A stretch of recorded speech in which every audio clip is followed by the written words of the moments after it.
on Messy Girl Crafts. My name is Ashley. If you're new here, welcome in. If you're a returning subscriber, welcome home. Today, I must admit defeat on my life. I have been what feels like pulled in every direction possible the last 2 weeks. And well, really for a while, but I really felt it these last 2 weeks, and I'm adjusting going back to work full time and balancing like life at home and Eli and my hobbies, and just it's been challenging to say the least. I feel like last video I was like, I'm gonna do this, all these things, and these are my to-do lists, and I'm gonna accomplish kitting things up and doing this and finishing my minis. And I know like it doesn't really matter at the end of the day like what you get accomplished and how long it takes you to get things accomplished. It's just a craft. But like I need to just get out of the habit of saying I'm going to do things so confidently, because then I end up not doing them, and then I end up making myself feel bad for no reason. Like there's no reason to feel bad, but then I do feel bad because I'm like, oh, I'm gonna show up next week and be like, so none of it's done still. We'll walk through everything that's been going on lately, but if you want to know what I'm going to be whipping on during this whip and chat video, I'm going to work on my last 2 minis for the Fruits Diamond Art Club mini dazzle. So I have strawberries and oranges left, which is very appropriate because Eli tried strawberries for the first time yesterday and he had it today again, and it doesn't seem like he's allergic. He's not having any like redness or any immediate reaction to it. So that's really positive, but we'll start with the strawberry, and if we get through the strawberry, we'll go into the orange, but I've already finished all of the other ones as I've shown you last week. And yeah, I did not diamond paint one time. I did not do anything diamond paint related in the last week, and like I wanted to, I really did. I just didn't have the time to, and things just got away from me. And like, I just felt like I've been pulled in like every direction. Oh, wait, where did that go? Oh, well, I guess we're committing to finishing this because I have no idea where that went. The little cover paper like slid under this box and like went into the ether. I have literally no idea. It got sucked in and like it's gone. I'll find it later. It's fine. So I guess we're committing to finishing the strawberries. Yeah, I haven't diamond painted literally at all, so I'm dying to diamond paint, and I have the energy for it right now, which is more than I can say for myself for the last couple days. So let's crack into it and talk about life.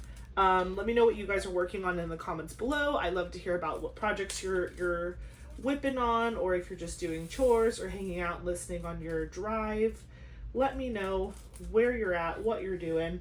I thought it would be fun to put all of my failed attempts at a to-do list on the table. So this is my almost fully kitted up Ditsy's Diamond Den canvas, Harmonious Kitten. I still have bags left to do. It's in the exact same place that you saw it last. I had it like this for a while because my office got taken over by a bunch of Eli stuff, and I'll explain why in a little bit. But yeah, that never got finished.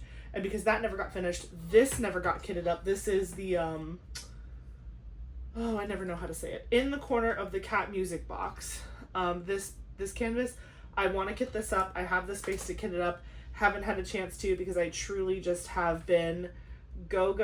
And I like to do things in an order. So I'm like, I'm not going to start kitting that up if that's not finished getting kitted up, because I want to finish that before I go to that. But then I have these mini dazzles, and then I also have here my 2 other mini dazzle sets that are supposed to be finished before the end of the year, so I can say I finished my mini DP Madness bracket, because how awkward would it be if we got to next March and I was still working on mini dazzles from mini DP Madness 2026? That would be a crime. So I have these here. We've got diner food and sweet treats, and then this is me wrapping up the fruits. I will say I haven't like worked on too many mini dazzle projects, but like the drills and like the grid field on these mini dazzles, everything fits together like a dream, and I really do feel like I've like flown through them when I'm working on them. Like I feel like if I ever really just sat down and like pulled out a 6-pack of mini dazzles, I could probably do all 6 in a day. I just haven't had the energy or the attention span to do that recently. But I'm sure people do it all the time, and I totally think it's possible. It is also nice to kind of savor them. Like I've seen some people do like year-long projects with mini dazzles, where they'll do like months of the year, or they'll do like a different one every month. You know, they'll just like stretch it out to enjoy it longer, which I also think is really cool. That is something else that's on my forever proverbial to-do list. Is I bought those like photo storage container suitcase things for storing all of my mini projects, and they fit everything, most everything, really well. There's a couple companies that won't ever fit in there because of just the shape of the canvas, but they fit paint gems, pretty little gems, and mini dazzles. So that's the majority, that's the bulk of my mini sets. I do have some Diamond Design Co.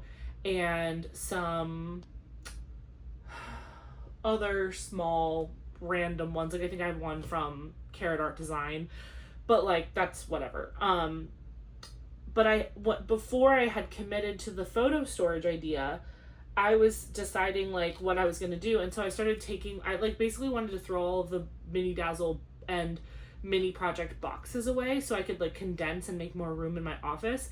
And so I got like halfway through that project and then just got pulled away from it, and now it's like this corner behind me is this one right here is a whole mess. It has a bunch of like mini projects that I need to put away, and basically I have to like kit them all up essentially, because I put them all in these little baggies, which is not challenging because once you pour the drills in the baggies and you just stick the sticker on the bag, that's all you have to do. But just to be able to sit and do it, I need to like find the motivation.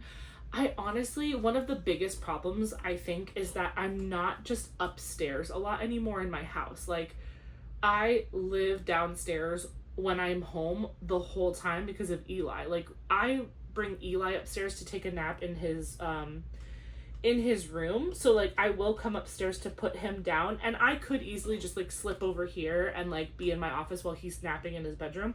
But usually like lately when he's been sleeping, I've been sleeping too.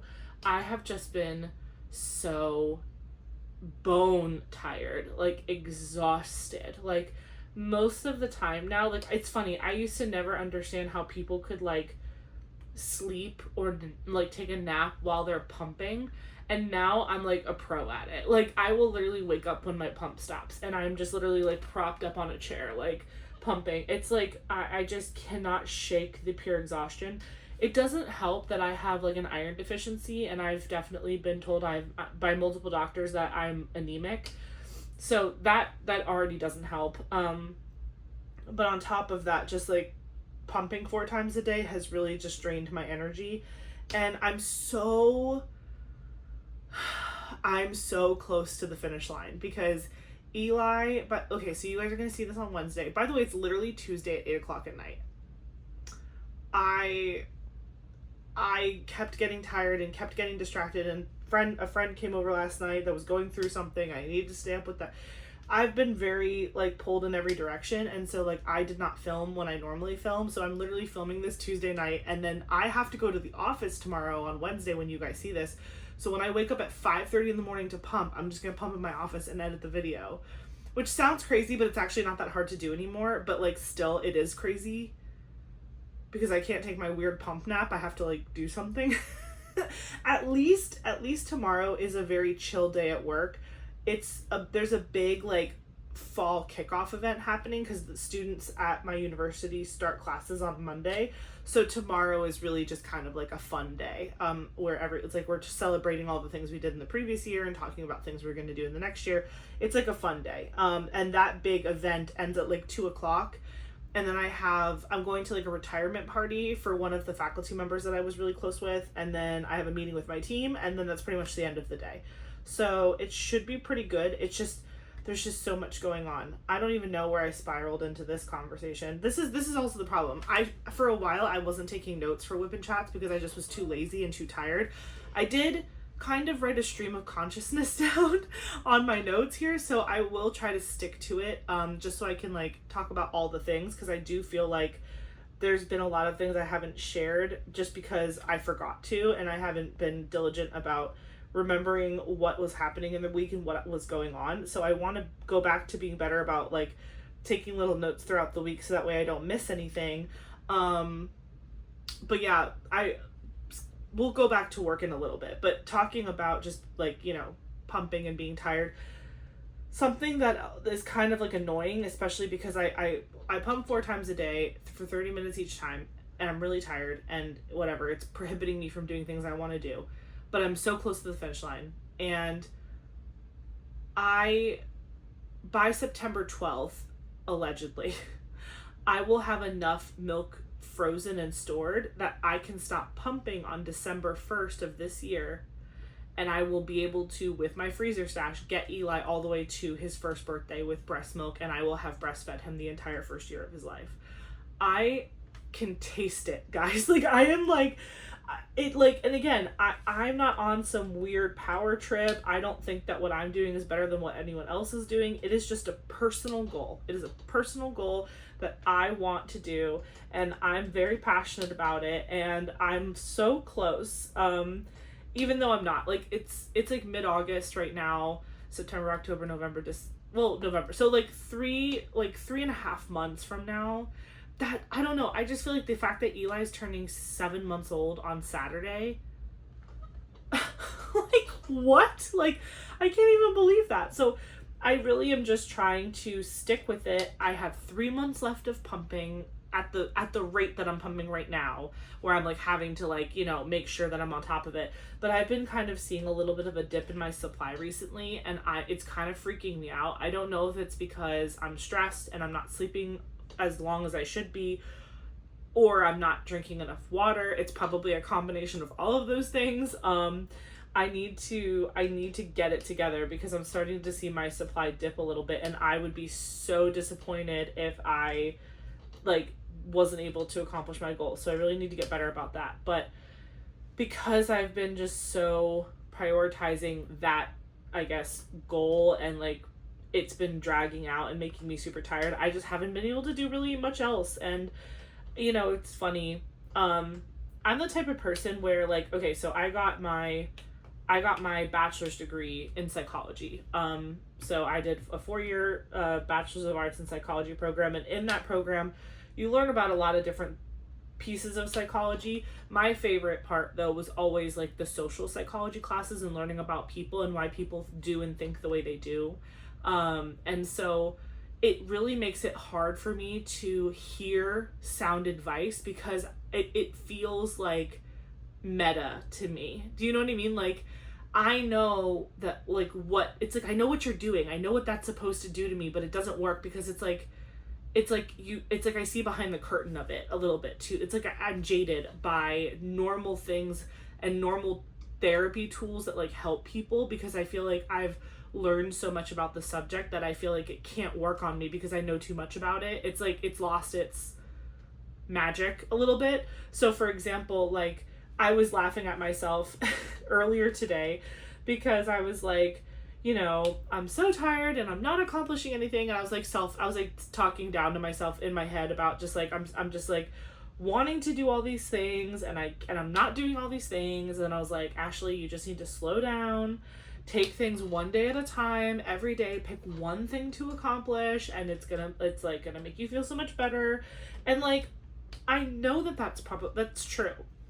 That's great self-advice and being kind to yourself to say that to yourself. But like, it just doesn't work on me, because I'm like, I'm just saying that because I know I'm supposed to say that. Or like, for example, like, and maybe part of it too is just like the tongue-in-cheek of like inspirational things on Instagram. Like, I'll be scrolling Instagram, and obviously because I'm a new mom, I'm just getting fed all the mommy stuff. And so there's stuff where it's like, if you woke up today and you kept your baby alive and you made them smile, like, you're enough and you did it. And I'm just like, even the way I'm telling you guys the story, like, I can't help but make fun of it. Like, but again, like, I recognize that is actually super good advice, and it's so true. And if you're out there and you're struggling and you're like, I can't do anything and I feel sad, I feel like I'm not making progress in my life, but it's like, really, if you woke up today and you like kept your baby alive, that is enough. And that is true. That is real. But like, I can't accept that, like, to myself, because in my mind I'm like, you're just trying to make yourself feel better. Like, that's silly. Like, you know what I mean? Like, I could say those words to somebody else and like fully mean it and say it with my whole chest and mean it. But when like I hear other people trying to say that to me, or I try to say it to myself, it just doesn't land. It doesn't land. And so I'm just so tough on myself. I'm like, Ashley, get up and do the thing that you need to do. Like, stop like drowning in 2 inches of water. You're fine. Just do it. Like, that's just, it's who I am, which is probably really toxic, but that's okay. So yeah, I'm very close to the finish line. I'm about 3.5 months away from being done with this part of my mommy journey, which again, I'm so amazingly thankful that my body was able to do what it's been doing and what it will continue to do for the next few months. But man, I am so ready to be done making my body a milk machine, because it feels like my soul is being sucked out of my body. And I just feel like I'm gonna have a new lease on life, because I won't be constantly worrying about what time it is and how many ounces did I get, and I have to prep all the bottles and I have to do this. And again, I know that's gonna be replaced with like new mommy things that I have to worry about, but I'm ready for new mommy things. I'm ready for new things to be worried about, because the things that I'm stressing about right now, I've been doing it for 7 months and I'm tired. I'm tired. So yeah. But I'm just trying to stay positive and again remind myself that I'm doing an amazing thing and it's all gonna be okay, and my craft isn't going anywhere, my friends aren't going anywhere, my job surely isn't going anywhere, no one's going anywhere, so I can relax and just take it day by day. And if I don't necessarily accomplish every single thing I want to accomplish in a day, this is just a small blip of a season in my life, and it will get better. And I just have to keep telling myself that, even though in my mind I'm laughing at myself for even saying that. I'm just gonna keep saying it until I believe it.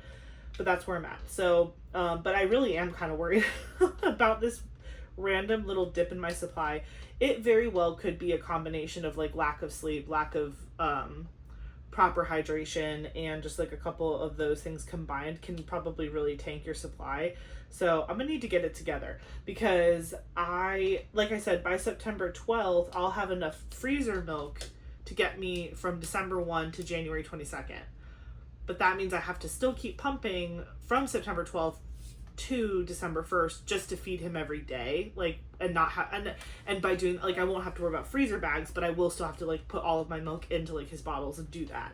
So but like if my supply starts to drop, like I'm normally producing like 20 ounces a day, which is like, it's not even a just enough, or like I do have to supplement with formula, which already kills me, but like it's okay, it's whatever, I'm doing the most that I can do.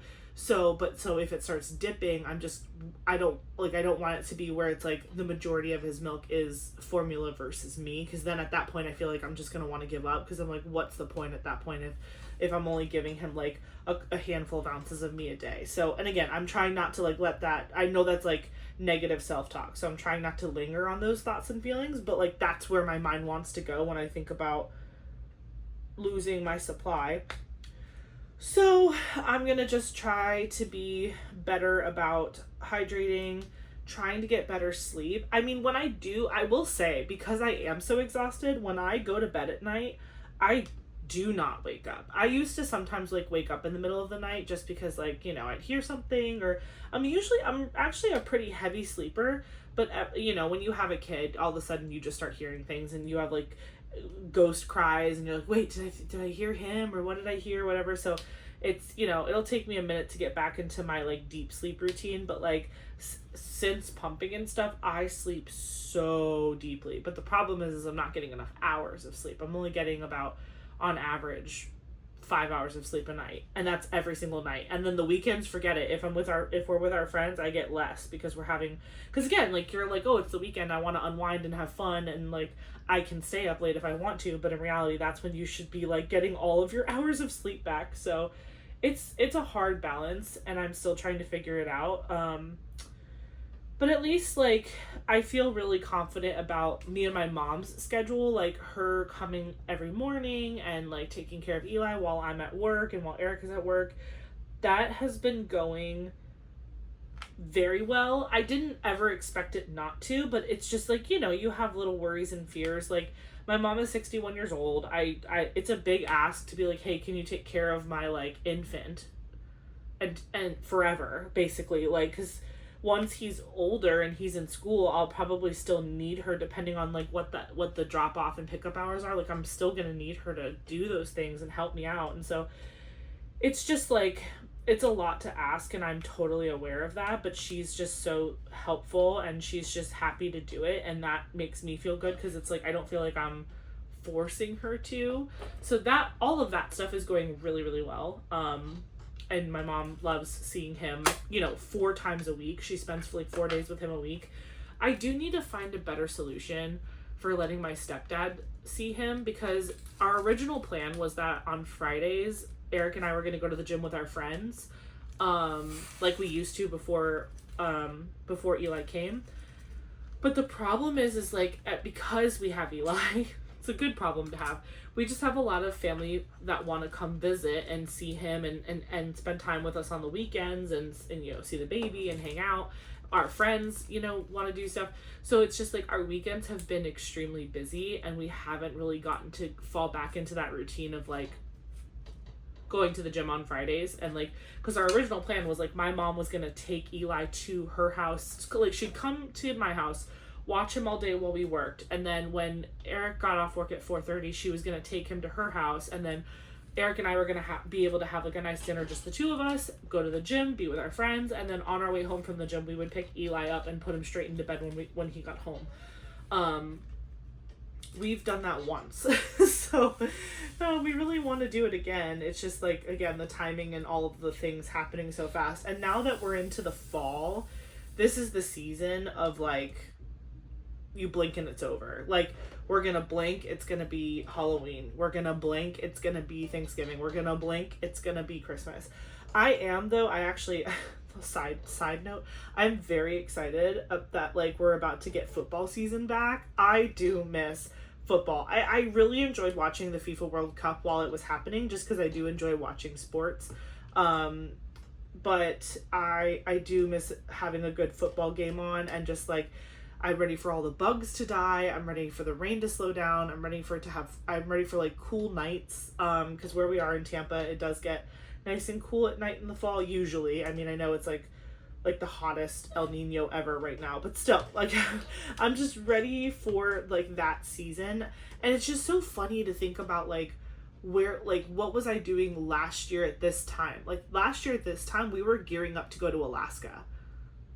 That's crazy to me. Like, that's so crazy to me. Like, I remember being like 22 weeks pregnant, and like we were gearing up to go to Alaska, and like we were like getting doctor's notes and like freaking out and having a great time and being excited.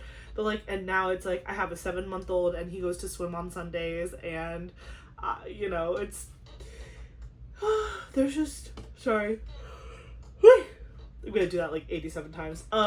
It's just again, you blink and you're like, where has the time gone? I still can't believe like I had my baby this year. The fact that his birthday is in January, I feel like his birthday is always going to catch me off guard because it's so early in the year. And I'm a spring baby too. Like, my birthday's in March, but it's the end of March.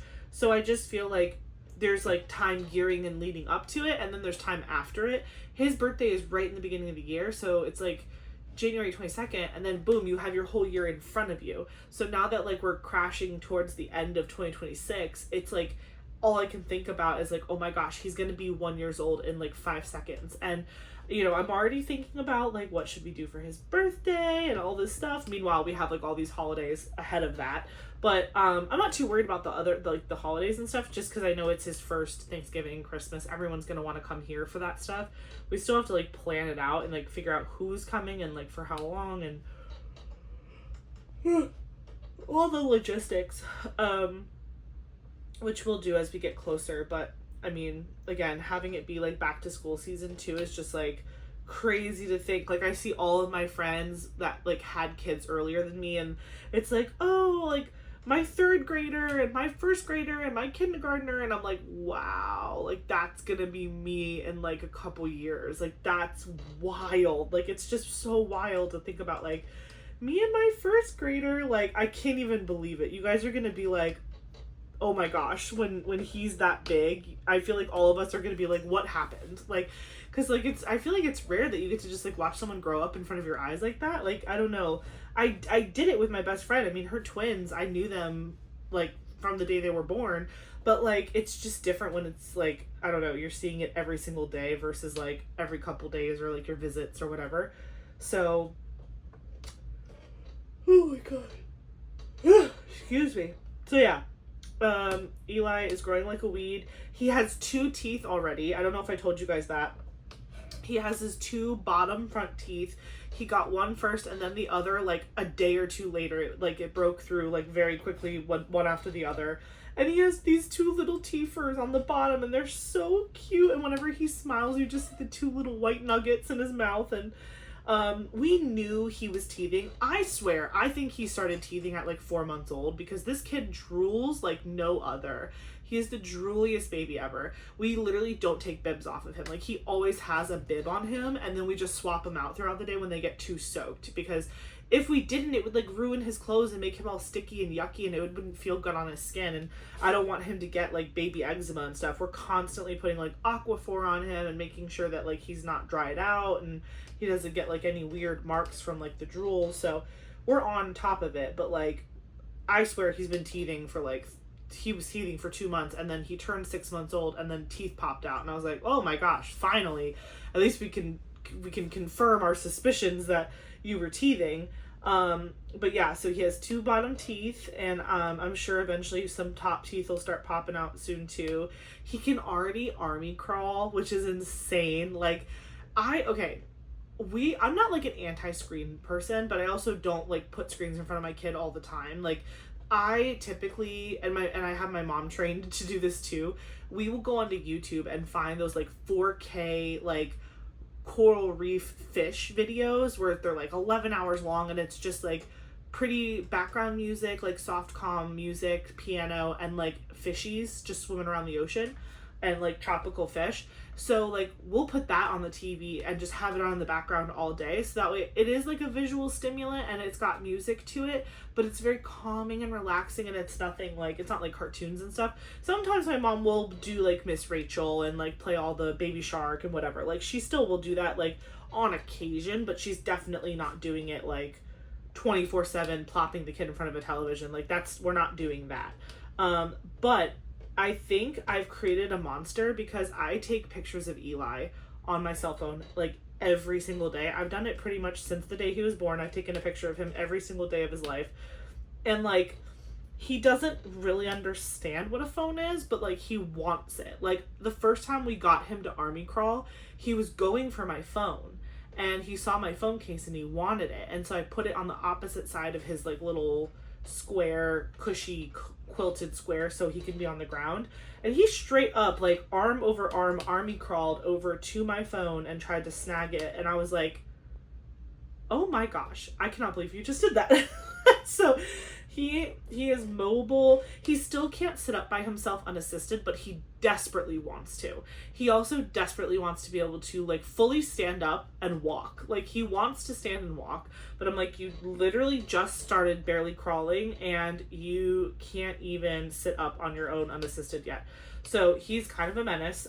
He needs to learn how to sit so we can start using his high chair, because right now we're using this like inflatable chair to give him like food, and it's not ideal. I would love to put him in his high chair, but I can't just like leave him in his high chair because again, he's super wobbly still, and he doesn't have he needs to work on his core strength so he can sit up on his own and not like teeter totter all over the place. But yeah, so he's growing like a weed. He's in his swim lessons now, so he does a swim class every Sunday from 11:45 to 12:15, so it's a 30-minute class. He always does so good. I felt bad because this past weekend Eric's parents were in town, and so we said to them, we're like, hey, if you want, like, come to swim and you can see him swim. So they were like, oh, we're definitely staying for that. So they stayed for swim, and like at the very end of the lesson, like, he did perfect the entire 30-minute lesson. But one of the last skills we did, we like basically had to let the babies like put their elbows up on the wall of the pool and try to start to pull themselves up, just to get them used to the idea of like pulling themselves over to the wall and then out of the water. And again, my son is 6 months old, okay? So he's doing really good for his age. But like he straight up launched himself out of the pool, like he got the momentum and like pushed off of my hand and like got over onto the side of the pool, but he kind of bonked his head on the little ridge, like, you know how the pools have like that little lip, and he cried, and I felt really bad, but he was like, he's so easy to console, like he like did that cry where he makes the crying face but no noise is coming out, and you're like, oh, it's coming. So he was like, and then he cried, and like of course everyone looks at me, and like his grandparents are like clutching their chests, and I'm like, he's fine, he just bonked his head, and I gave him some kisses, and then he was fine. He wasn't like crying and crying and crying. He like cried like 2 good cries, and I gave him a hug and a kiss, and he was back to normal. And that was literally the end of the class. After he bonked his head, we were literally circling up to do like the goodbye song, and I was like, really, kid? You had to bonk your head with your grandparents here. They're gonna kill me. Like, they're gonna kill me. They're gonna think I slammed you into the wall. No, I'm just kidding. So, yeah, but swim is going really good. He is so tired after swim. We try to let him do like a little 30 to 45 minute nap before swim so he has the energy for the class. But this past Sunday, while Eric's parents were here, Eli was just not wanting to like take that little 30-minute nap that he normally does, and so he was in his crib and we were watching him on the camera, and he was just twirling all over the place, grabbing the bars, kicking around, playing with his blanket, like, and again, it was like he had quiet time, which was good. He wasn't like overstimulated or anything, but he straight up was not sleeping.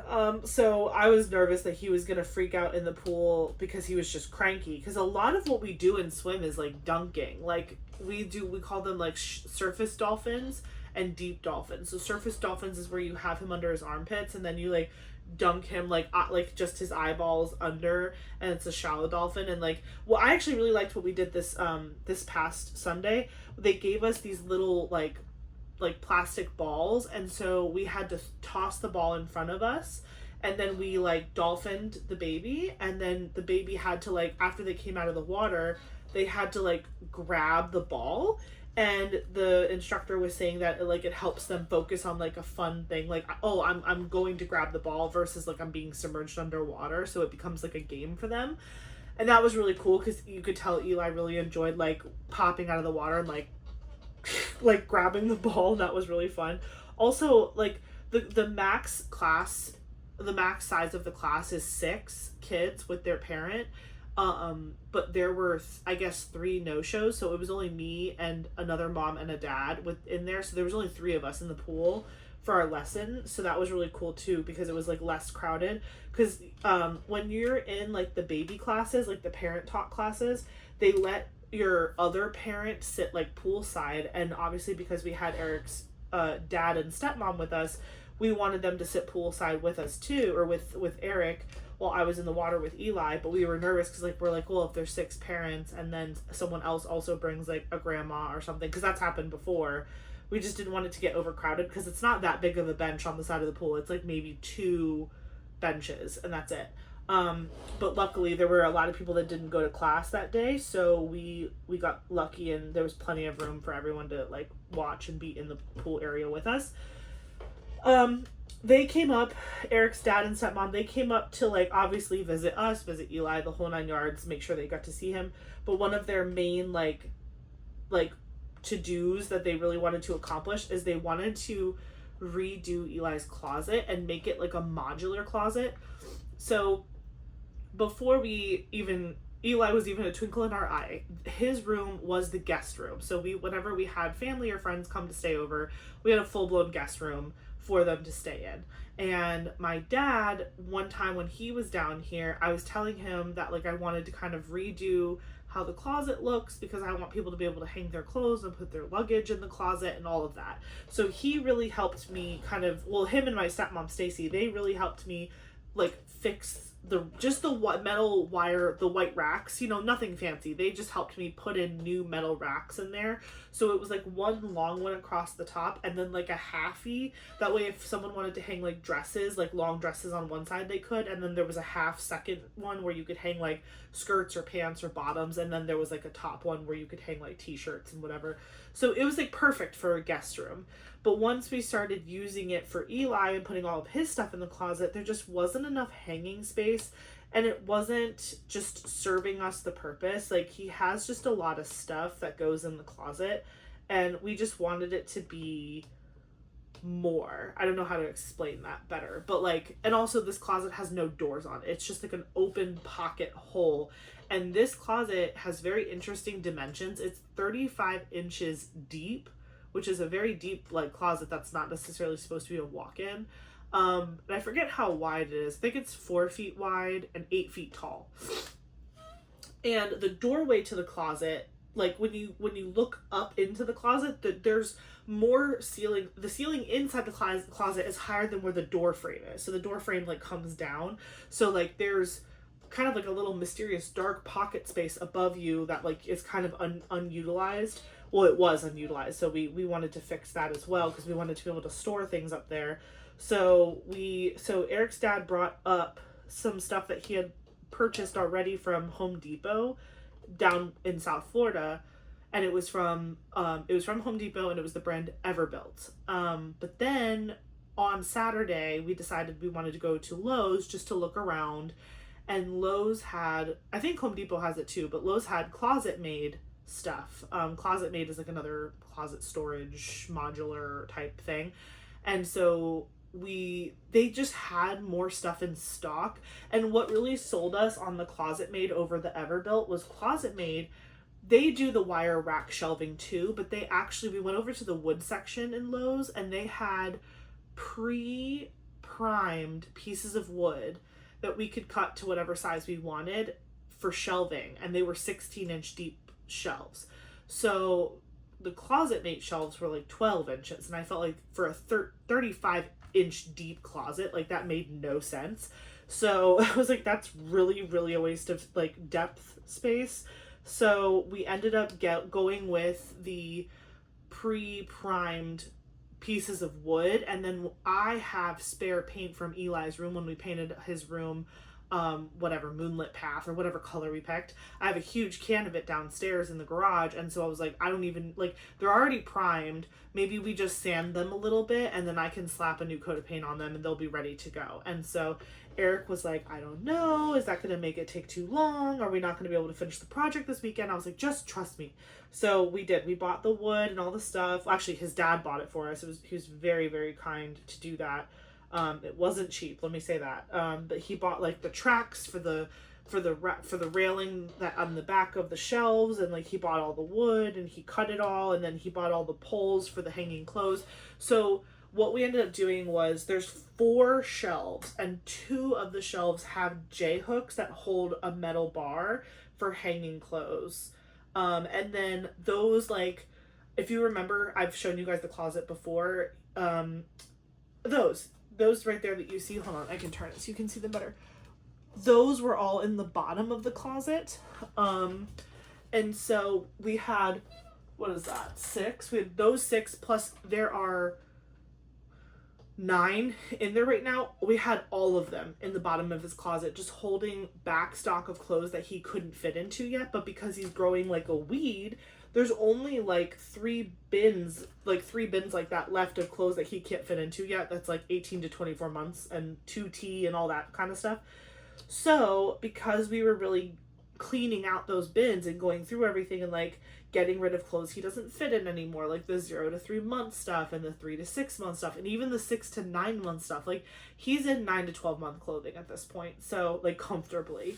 There are some brands that run big and some brands that run small. So I do try to like be cognizant of that, because I don't want to just get rid of an outfit just because it says it's like 6 to 9 months. when in reality, like, it would fit him because it's very stretchy or whatever. So I've been paying attention more to that. But we did a huge closet clean out last Friday before his parents got there. Actually, Thursday, I cleaned out the closet completely. I took everything and I put all of his stuff in here, which is why those are in here. But that's all that's left in here, and like maybe one or two, like I think his keepsake box is still in here, and like his Lego set, his very first like Duplo Lego set is in here. When I tell you, this table and this whole back thing was full of like his clothes, bins, stuff, like all the things that were in his closet, because we had to completely empty the closet so his dad could unscrew the 2 wire racks that were in there. Then he had to patch the holes. Then we had to paint over the patch, like, you know, where he had filled in the holes.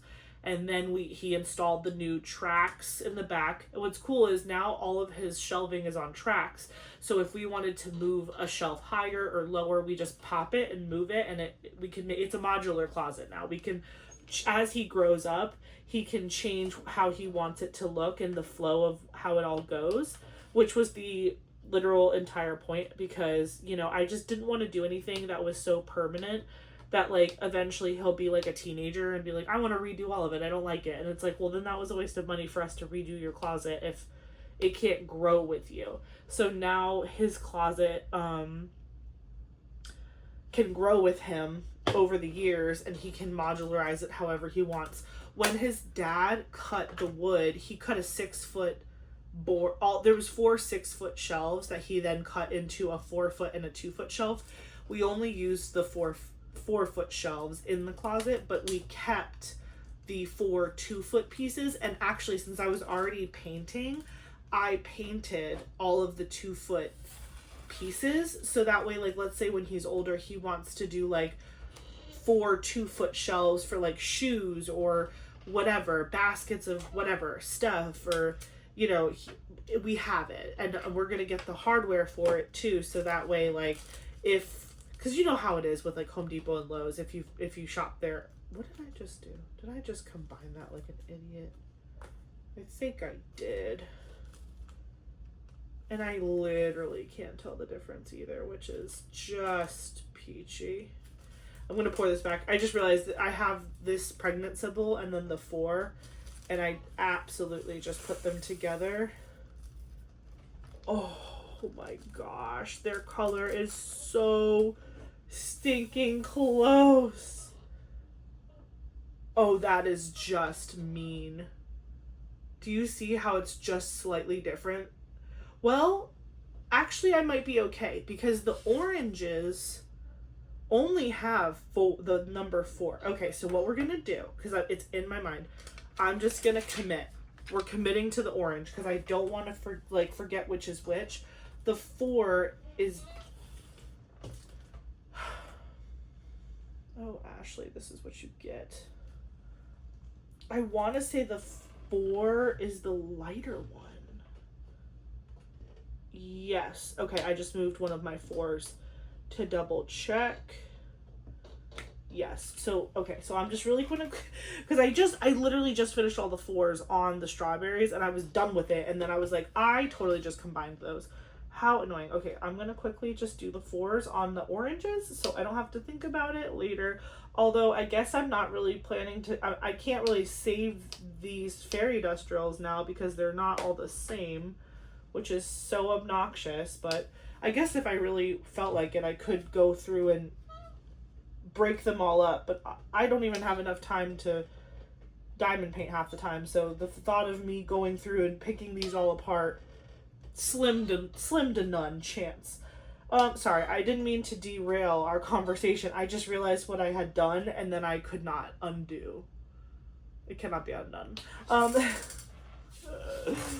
least the orange literally does not have barely any 4s on it, and it has none of the little pregnant symbol. Anywho, so yeah, Eli's doing great. He has a new closet. It looks phenomenal. So like I said, there were 4 shelves.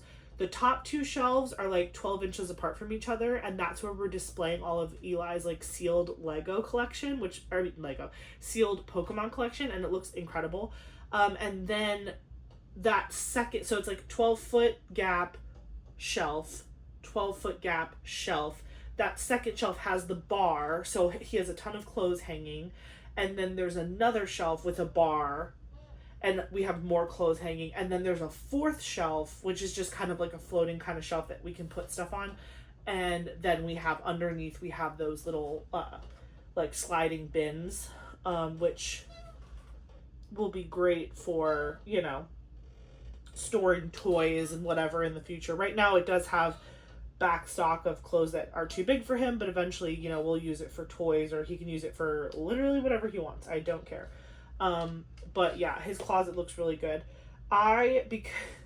Because I'm literally filming this on Tuesday night and I have to edit this in the morning, I feel very bad, but I will not / do not have the time, unfortunately, to like edit this where I like add a bunch of pictures and videos and clips and things. Like I promise next week you will see not only a video clip of the closet, the new version of the closet, but you will also get to see Eli's 6-month photos.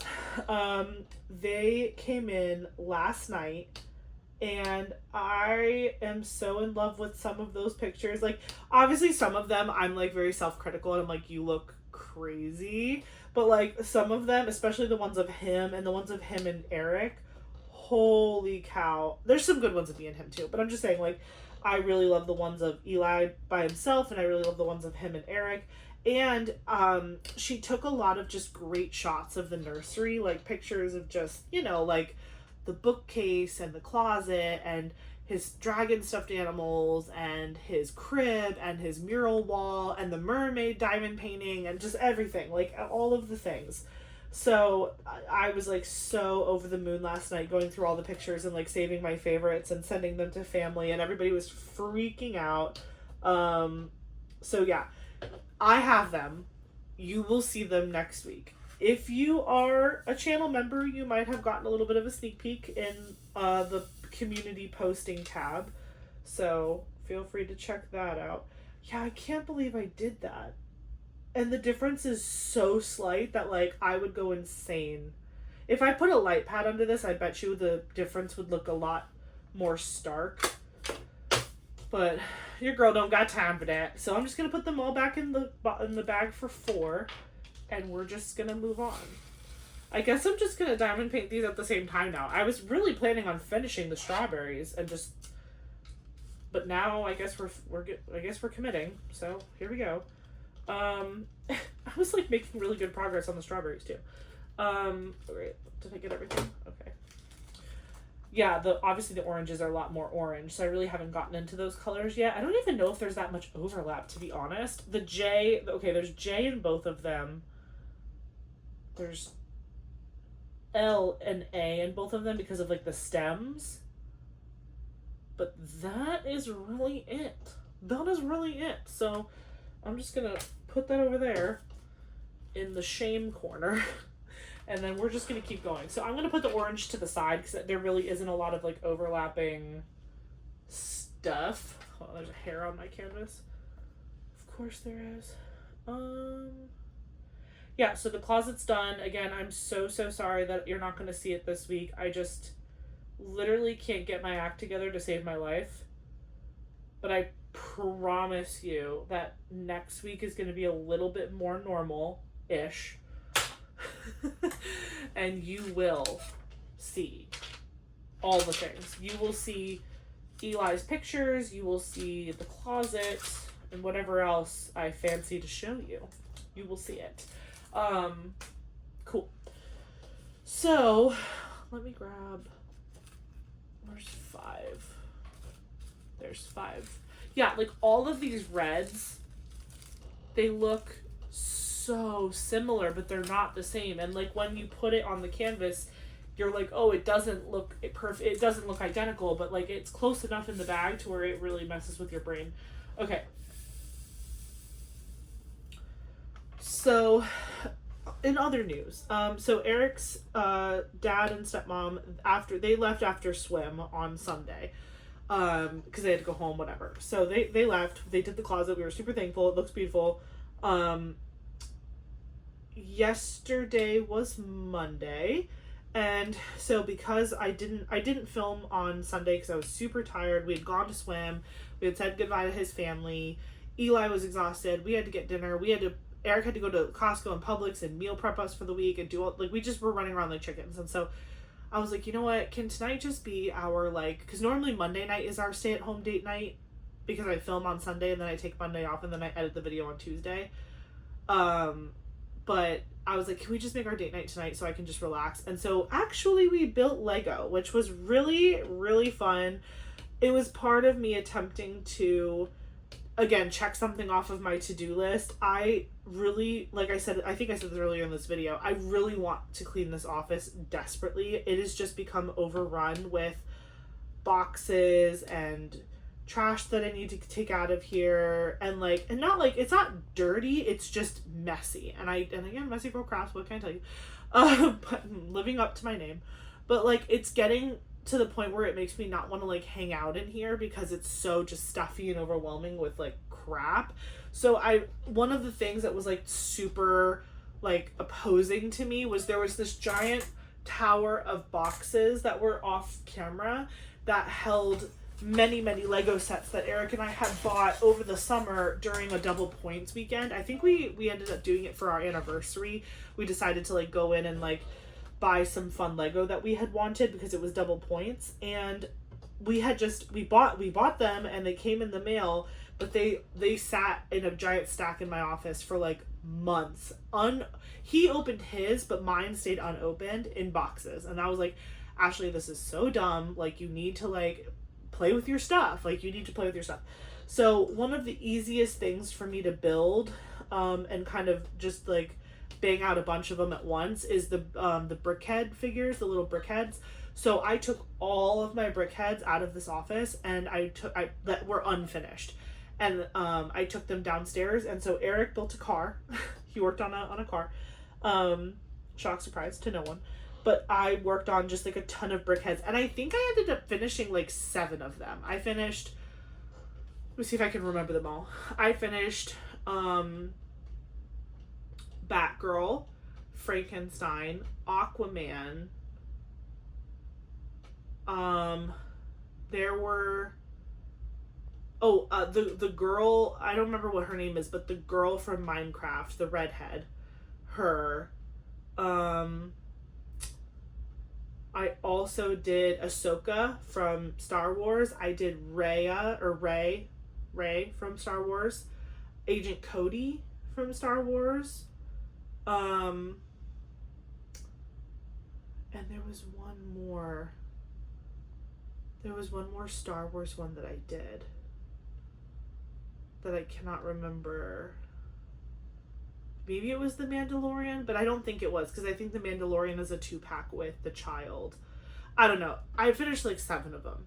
But it was like, I felt so accomplished afterwards because I was like, I finished 7 and look at me go. And like, I already actually have a spot in my bedroom where I put my brickheads. So like, it felt good to finish them and then put them where they go. Like, it wasn't like, okay, now I finished them and where am I going to stick them? Like, I actually had a spot to stick them. So that was great. I have the rest of my brickheads downstairs. And so I think for the foreseeable future, whenever Eric and I have our little stay-at-home date nights, I'm just going to suggest that we do Lego. Normally, I'll do diamond painting, and then he'll play his Switch, and we'll watch, like, a show together or a movie. But, like, I was like, we need to do Lego, because we have literally so much unopened Lego, and at this point, I'm literally going to save it for Eli if we don't start using it and doing it. And it felt good to play with Lego again. Although, I forgot how much I absolutely hate doing Lego without overgrown nails. My nails are a problem right now. You can see how much they're overgrown. When you're putting Lego pieces together with nails that are this long, it is like so annoying to me. And so I was like, I need to make a nail appointment immediately. But I wasn't sure when I was going to do that because I have some like potentially like super sad news, and I'm actually shocked at how calm I'm being about this news, because like it's something that I feel like would normally crush me, but I'm just trying to take it in stride and not go to like the worst case scenario immediately. But I don't know what happened, but like over the summer months, basically, our cat Winnie has deteriorated pretty significantly. She got really, really skinny. In the beginning of the summer, she was having a lot of mats in her fur, and we thought she just wasn't cleaning herself well enough, and she wasn't like brushing out her hair well enough, because she has very thick, very fluffy hair. She's a long-haired cat. She's a calico, beautiful cat. You guys, if you guys have been here a while, you know what she looks like. And she was having a lot of issues with her fur matting. And so I told Eric, I was like, well, it is such an awfully hot summer. Why don't we buy one of those like pet razors, and we'll shave her down? Like, we'll shave out all of this extra fluff and let her have her like little hot girl summer, and she can have like less hair on her body, so that way she can like regulate her heat better and just enjoy herself, and then she won't have as many mats in her fur.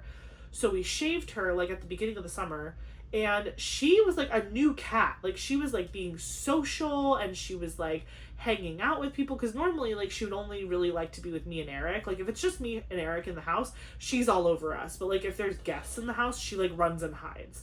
So I was just like, okay, like whatever. But she was like being this very social cat. But then when I went to Texas and Eric went to the beach house, there was like a period of time where I think the cats, my cats, Kovu and Winnie, they were at my mom's house for like 2 weeks, and Winnie does not do well at my mom's house. Kovu loves it. Kovu loves grandma's house. Winnie hides in corners, hides under the bed, hides like in the depths of closets, like, and doesn't come out other than to like eat and drink and then maybe go hide again. So I don't know if that affected her. I don't know if she got sick from something. I don't know what happened. But like progressively over the summer, she's gotten skinnier and skinnier and skinnier and skinnier, to the point where like, but she was still acting like very upbeat and like running around chasing like toys and like sleeping in our bed. She's still sleeping in our bed, but like she was still like going up and down the stairs, but she was being herself. But she was just getting very skinny, and I was like, okay, like again, I was joking with her. I was like, oh, hot girl summer, you know, she's getting her summer bod. Because I always have the opposite problem when I own cats. They're always obese, and so I'm like, oh, like maybe this is like what a cat is supposed to look like. I have no idea.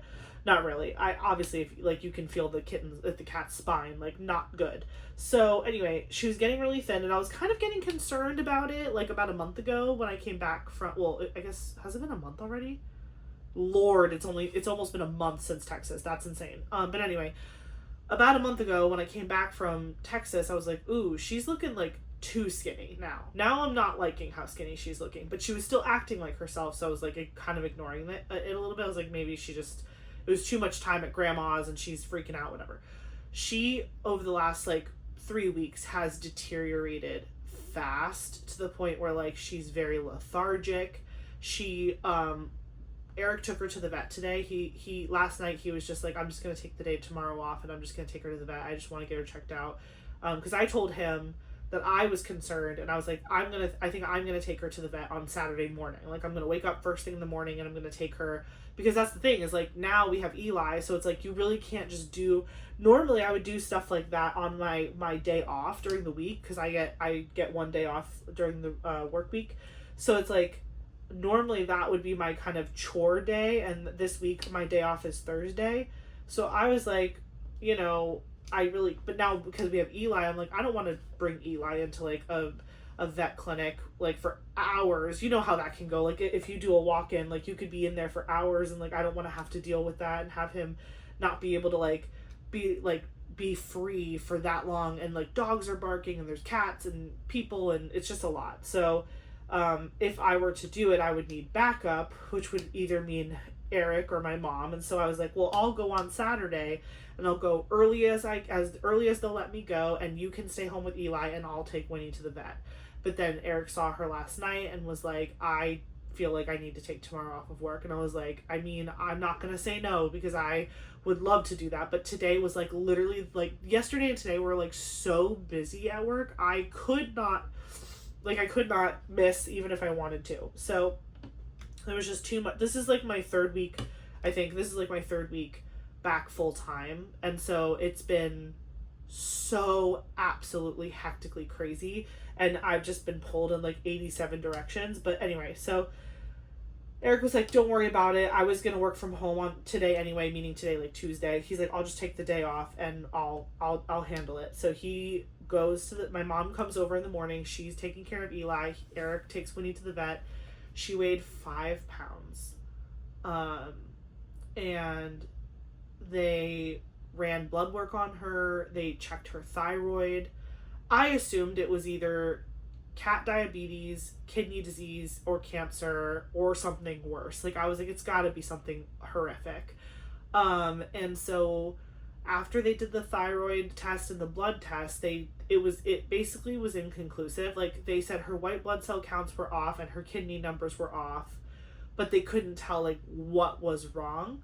So they gave Eric this special food that's meant for kidneys. Like, it's like a something, I don't know, I wasn't there because I was at work. So they gave her like special food, a bag of dry and a bag of wet. Both of them are prescription foods. And so they were like, you can mix the wet food and the dry food to get her to eat it, or you can just give her the whatever, however she'll eat it, just give it to her. And then they gave her this like neck guard or whatever to put like on the back of her neck, just to make sure it wasn't any like parasites or anything like that. So he did that for her. And he said it was like so busy at the vet. Like, he was like, people were running around and like there was a line at all times. He's like, I was like one of the first people there, and there were still like 3 people in front of me. But like, people that had appointments were getting like turned away in the afternoon because there was only one real like vet doctor on like working that day, and like they were doing everything and they were so overwhelmed. So I was like, well, that's why I told you. And it was a Tuesday. Like, it was a random Tuesday. I was like, that's why I told you to go right in the beginning of the day, because that it does get really busy at the place that we go to. So but he did it, and he got all the information. And so basically what they said was like, try to get her to eat the food. If the food helps her and she's improving, because they're like, they think that she's so lethargic and like she's really looking bad because she's not eating enough and she's not retaining the weight. So they're trying to like get her fattened up essentially, so she retains that weight and like starts to feel better. But they said like, if she doesn't start eating the food and like kind of perking up, you need to go get her an ultrasound. And the person that they normally recommend for ultrasound, of course, wasn't there today. So, because I would have been like, just do the ultrasound, just do it. But they weren't there today. So they said, call back in 2 days if you feel like she's not improving, and like, we'll try to get you set up somewhere with an ultrasound, and then we can go from there. But like, they didn't say, because before I left for work, I told Eric, I was like, do we need to have like a conversation about like end of life? Like, do we need to talk about like how we want to make that decision, and like what our line is going to be, and like the dollar amount we're willing to spend? And we did agree on a dollar amount, but I told him, I was like, I'm open to having the conversation about if we have to put her down, but I don't want to have that right now on my way to work. And he was like, that's fair, just go to work, we'll deal with it when we have to deal with it. And I was like, okay. So I was like, okay. So then we spoke on the phone after the vet had spoken to him, and I was like, did they mention anything about, like putting her down or quality of life or any of that? And he was like, no one said that to me at all. And I was like, okay, so maybe they think she can turn around. Like, maybe they think that she can get better. This cat is only 7 years old. I know some cats don't live very long and some cats live very, very long. I've had cats live to be 22 years old, and then I've also had cats live to be 11 years old. So every cat is different, and that's unfortunately just the risk. It's the risk you run when you get rescues, because you don't really know. I mean, granted, Winnie, we knew her cat mom and cat dad. Like, my friend's 2 cats basically had a litter of kittens, and she was one of them. But we don't know like those cats like medical history, and they're not like this like bougie purebred, like, like they are. I still consider her a rescue because her mom and dad were rescues. So it's like, you really don't know what's in their genealogy and in their blood and like whatever. And so it's kind of a crapshoot, like how long they'll live, even if you give them like the best care and like they live a beautiful life in your home.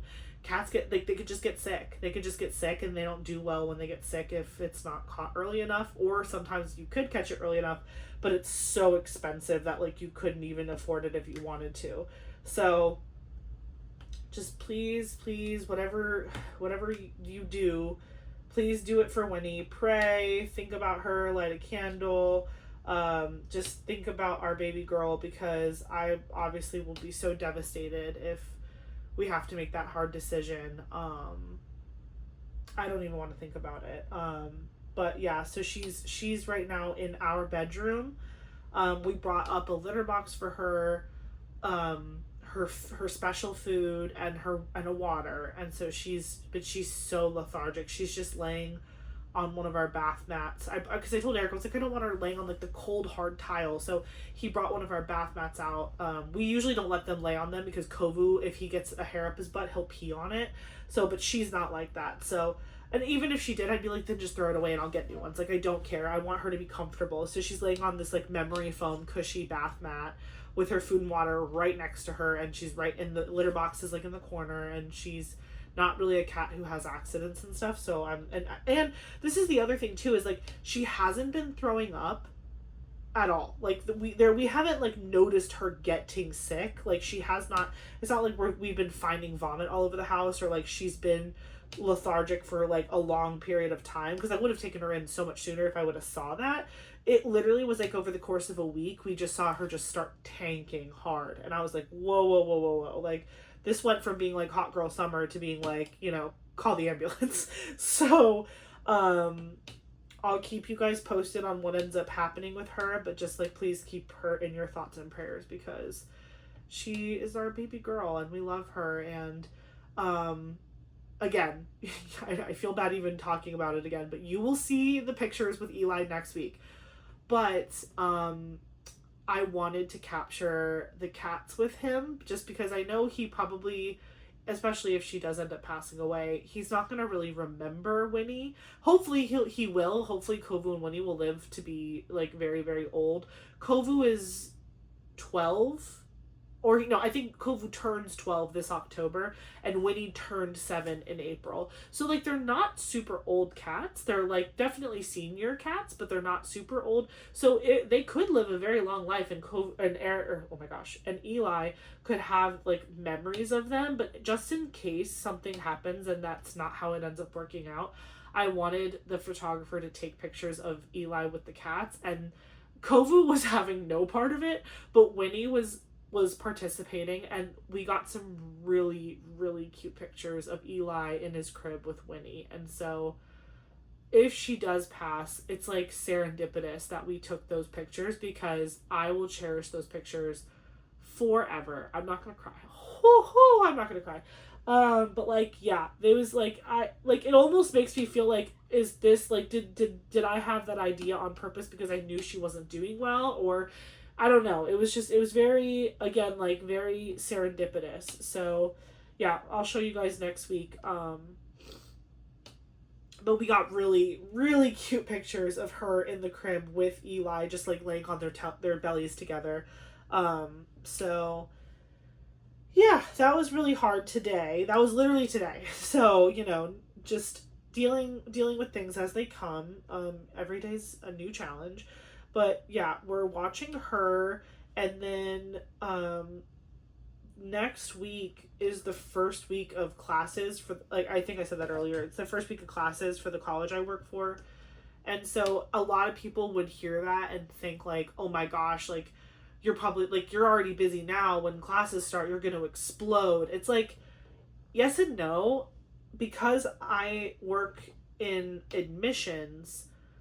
My crazy time of the year is before the semester begins. Once the semester starts, it's crazy for other people.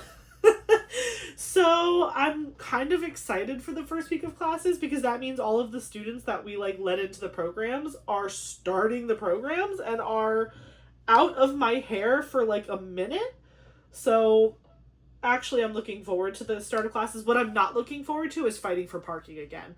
Summer parking on campus is the best thing ever. I park right up to my building every single day, like, princess parking. And after August is over, my temporary handicap pass is expired because when I found out I was pregnant, I wanted to get the temporary handicap pass. That way, like, while I was pregnant and while I was like shortly after postpartum, like I wasn't having to like walk in the death sun, you know, with my baby and whatever. So we used that handicap pass a lot when I was like fresh out of the hospital, and when I was in like my third trimester. It was great when like parking at work. I just got to park in handicap. I didn't have to fight for a front spot. I just always got one. That it really was helpful. But obviously it was temporary, and so this is the last month. You get it from a year that they approve it. So I signed up for it last August. So it lasts until the end of this month.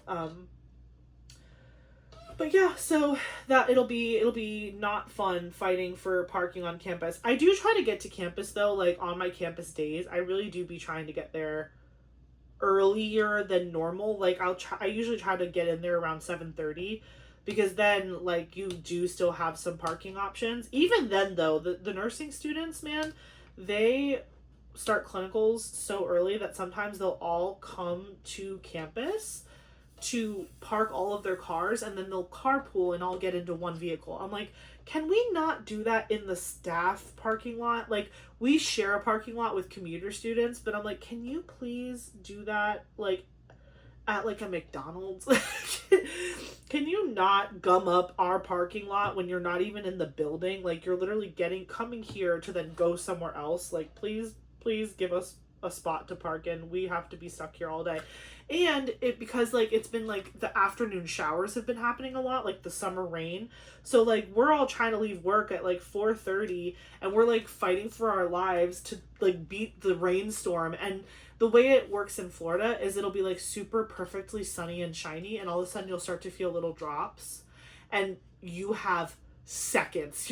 You're like, you feel a couple drops and you're like, run, and you have to run to your car, and then like by the time you throw your bags and your water and everything in the car and you slam the door shut, the deluge opens from the sky and it just starts to pour, and it pours hard, and the whole thing lasts like 20 minutes, and then it's over and it's sunny again, and you're like, what just happened? It was like an apocalyptic rain, and now it's over, and now everything is hot and wet, and the steam is rising off of the asphalt, and I feel like I am in the bad place. So it's just, Florida's quite the experience. But yeah, so long story long, not looking forward to fighting for parking come next week, but I mean, hopefully I get there early enough that I don't really have to deal with it.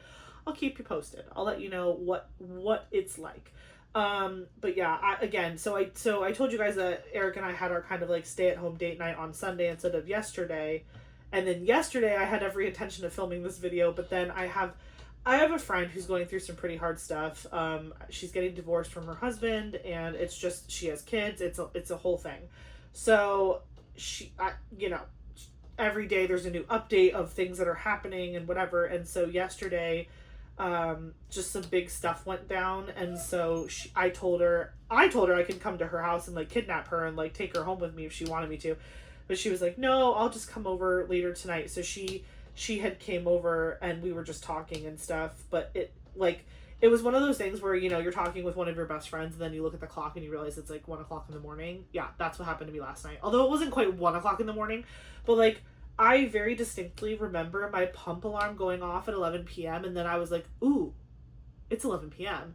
And then I snoozed it or like turned off the alarm. And then the next time I looked at my phone, it was 12:05 in the morning. And I was like, oh, this is bad. This is bad. This is bad. So I put my pump on immediately because I had snoozed it beforehand. So I put my pump on like right away because I was like, oh, no. I need to do this like on time. It was already late, but like I need to do it because it's 30 minutes. So every minute that I'm not doing it, it's 30 more minutes that I have to stay up and do it because I cannot skip. Like I said, it's also stuff like that I've been doing, kind of being lackadaisical about my schedule. Like my pump alarm will go off and like I'll snooze it for 20 minutes or whatever. Like I need to just really get up and do it when I'm supposed to do it, because I think that also can affect my supply, is just like not being super consistent with the timing of it all. But anyway, so I put my pump on, they stayed, and they left like right before my pump finished. So I didn't go to bed last night, surely until like 12:45, 1 o'clock in the morning. And then I woke up at 5:30 to, go to work and do all the things. So yeah, hopefully tonight is a quieter, quicker night. I mean, I started this video at like 8. It's 9, it's not even 9:30 yet. So, after this I'll take my shower and then get in PJs. Eli's already asleep. It was a bath night for him, so we did all that for him before I got in here. Eric's at the gym right now, working out with our friend. So he'll probably be home, honestly, in like maybe probably right when I'm finishing this video, if I'm lucky. That would be great. Although I feel bad because when he comes home from the gym after I finish filming, we're like jockeying for position in the bathroom because it's like I want to take my shower, but he has to take his shower because he's coming home from the gym and he's like gross. So I'm just like, me first. It's not even about the hot water because we got a new hot water heater, so it's literally just about like who wants to get in their PJs first. I usually let him go first though because like he takes such a quick shower and I like to take my time, so I just let him go first. But it does take my hair, if it's a hair night, which tonight is definitely a hair washing night. Do you see the shine coming off at the top of my head right now? I look like the Chrysler Building, okay? The shine, this is not like, oh, look how beautiful and healthy my hair is. No, this is, Ashley hasn't washed her hair in like 3 days and it's too much. It's been too long. My crown is very greasy and I need to wash my hair. I need to wash my hair. I need to do my nails. I need to brush my teeth. I need to vacation. I need a lot of things right now. Speaking of Eric, it is getting close to birthday season. We have a little Virgo in the house and he is turning 35 years old. I know most of you are probably like, what a child. But yeah, he's turning 35 on September 2nd. Shout out to you, babe. So I've already kind of laid out the groundwork of the plan of what we're going to do on his birthday. So his actual birthday, September 2nd, I think it's like a Tuesday or a Wednesday. So it's a work night. What I think is hilarious, by the way, is that I have his birthday off because when I looked at the calendar and I was making my schedule for September, I like I said, I get 1 day off every week. So obviously I picked his birthday. And then he tells me he didn't take off his dang birthday. So I have off on Eric's birthday. So there's that. But anyway, I have off on his birthday. So my grandmaster plan, and he doesn't watch my videos, so I can say whatever I want. Don't tell him. For his actual birthday on September 2nd, I think what I'm going to do is keep it, because he really wants a low-key birthday. He said it multiple times. He's like, I want to relax. Like, I don't want to clean. I don't want to do anything. I don't want to think about anything. I just want to be a potato loaf and I want to relax. I'm like, okay. So for his birthday, I think what I'm going to do is I'm going to cook him dinner. Because he is usually the one that takes care of all the food things and dinner and meal prepping, and like he's like the master of all that stuff. But I think I'm going to make him like a really nice, because I'm going to be off that day, so I can really like spend time on like making like a homemade dinner and a homemade dessert, and I can like really do it up nice. I haven't decided what I want to make yet, so if you have any like good recommendations, feel free to throw them in the comments. He's a big fan of, like, as far as desserts are concerned, he likes brownies, but he also likes ice cream. But I think I'm gonna go brownie because we've been having ice cream like more recently. So I think making him some like really good, like those Ghirardelli fudgy brownies, I think he'll really like that. And I can like put happy birthday Eric on them. Like I can go buy like a little thing of icing and like write it myself on the brownie tin, whatever. That, and then, oh, that reminds me, I have to get a cake for the other, anyway, I was thinking in my own head. So yeah, brownies, and then dinner, I don't know. I don't think I want to go Cuban because like for me to try to make his food, like that just feels like try hard. I don't know. I am really good at following a recipe, so I can make pretty much anything as long as I have a recipe for it. He's more adventurous of an eater than I am. But that doesn't really mean I can't try something new. I worry about making something that I've never had before, because then it's like if I taste it as I'm cooking, I don't know if I'm doing it right, because I don't know, like I don't taste, I don't know if you know what I mean, I don't eat it, so I don't know if it tastes good. But yeah, I mean, I feel like Italian is easy, but I kind of feel like it's a cop out because it's like it's Italian and it's easy. But I could make, ooh, you know what I could do? I could do like complex Italian. Like I do make a really good stuffed shell. Stuffed shells are delicious. So I could do stuffed shells. Or I could do so many things. I don't know. I'll have to figure it out. Let me know in the comments what you think I should do. There's so many options. But I feel like dessert is going to be brownies. Did I finish all the 5s? Yes. Oh, there's 2 4s that I missed. I'll have to go hunting in my reject bag. But yeah, so his actual birthday is September 2nd, and I'm going to cook him dinner and make him dessert, and we're going to have like just like a nice little date night at home because we both have work the next day. So, you know, we can't like do anything too crazy. And then Labor Day weekend is the weekend after his birthday, and so that's when we're going to celebrate his birthday with like all of our friends. And so again, he just really wanted a chill, like low-key birthday weekend, whatever. So what we're going to do is on Saturday, we're going to, he loves like anime and all that stuff.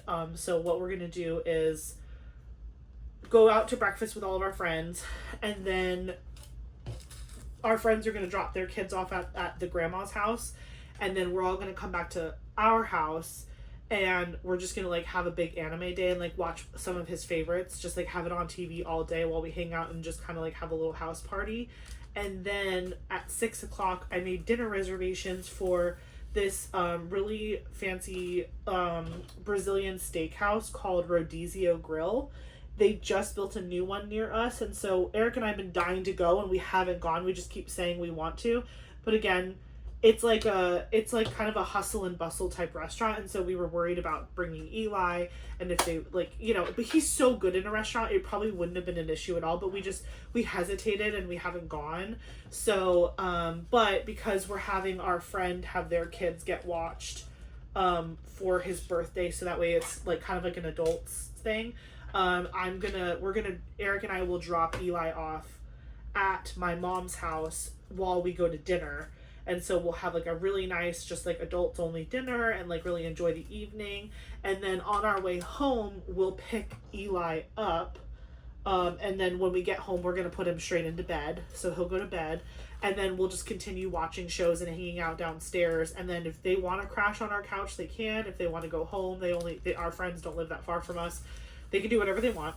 And then Sunday, Eli has swim, so we'll go to do his swim class in the morning. But then I figured Sunday could be like an entire day of like video games, because Eric also loves video games. So we'll get on the headset with all of our friends in Discord, and we'll just play different video games all day, that like some of Eric's favorites, and that will be really fun. And it also is kind of like a nice excuse to like let Eric have that, like be home, like not alone, but like everyone coming over is Saturday, but then Sunday he just gets to like be in his underwear and play video games all day until his eyeballs fall out. But that's going to be Sunday. But then because it's Labor Day weekend, we have Monday off. So I thought that would be perfect, because Sunday we can play video games until it's like 2 o'clock in the morning, but then we can sleep on Monday and recover on Monday from the birthday weekend, and then go to work on Tuesday and be okay. So that's the master plan. I think it's going to go really well. Again, he wanted it to be super low key. I do have to figure out a cake situation for Saturday, now that I'm thinking about it. Well, I mean, dinner's at 6. So I could go one of two directions. I could have us go to a place that I know, like we could go to Cold Stone or something, because I know he loves like ice cream, and we could just go get Cold Stone, and then like everyone like eats it and whatever. Or I could just get a cake and have everyone like cut it back at the house when we come back after like we go to dinner, which I guess I'm leaning towards that. Also, what I could do, something I thought of, Cold Stone has like they make their own in-house ice cream sandwiches, and that might be the best of both worlds, because then it's like I can buy that ahead of time and bring it into the house and keep it in the fridge.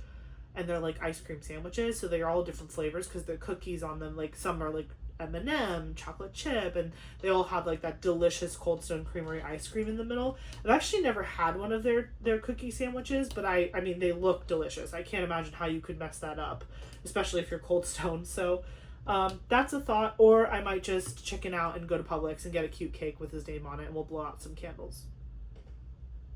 That sounds like something I would do, but we'll see. We shall see. But yeah, that's literally coming up like before I know it. That's like in 3 weeks, but it's gonna go really fast. So Eric's birthday's coming up. I'm now looking at my notes again to see if I missed anything. Let's see. Oh yeah, I mean, I was talking about work a little bit.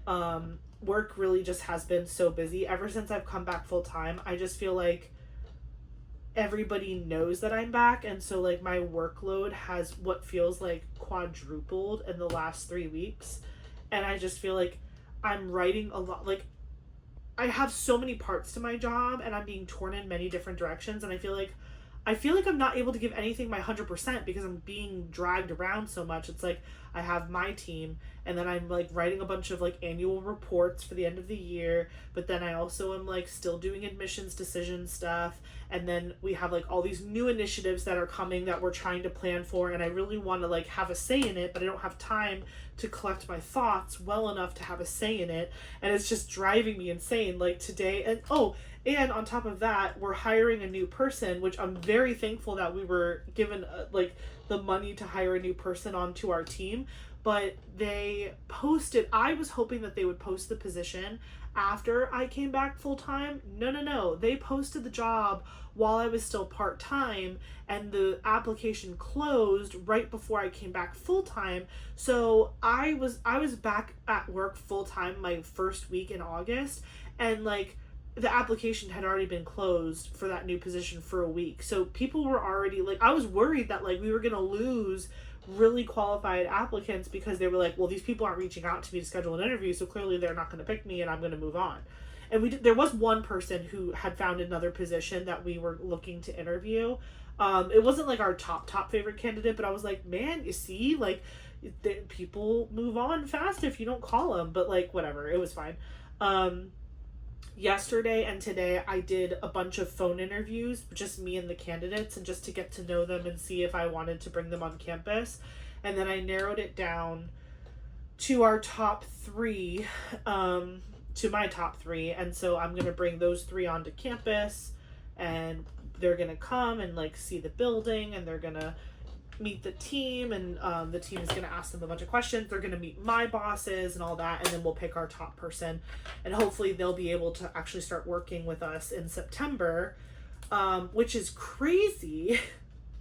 Everything's happening so fast because it's like October 1st is like another big application is opening on October 1st. So September, I am going to have to go into full trainer mode with my new employee, while also building out a brand new application for this other program. It's just so much. It's everything all at once, and it's overwhelming.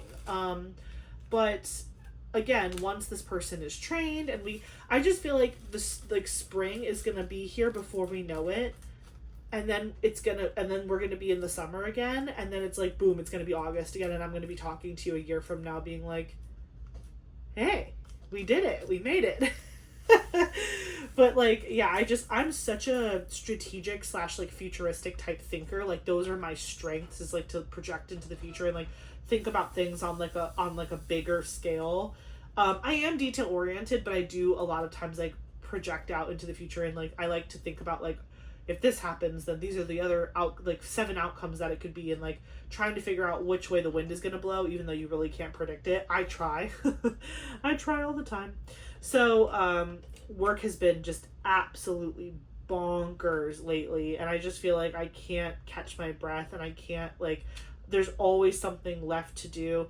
I've actually gone back to carrying around a physical notebook at work, because I used to do that all the time, where I had like a physical notebook where I would date the top of the page of the current date, and I would just take notes all day, between conversations I had with people.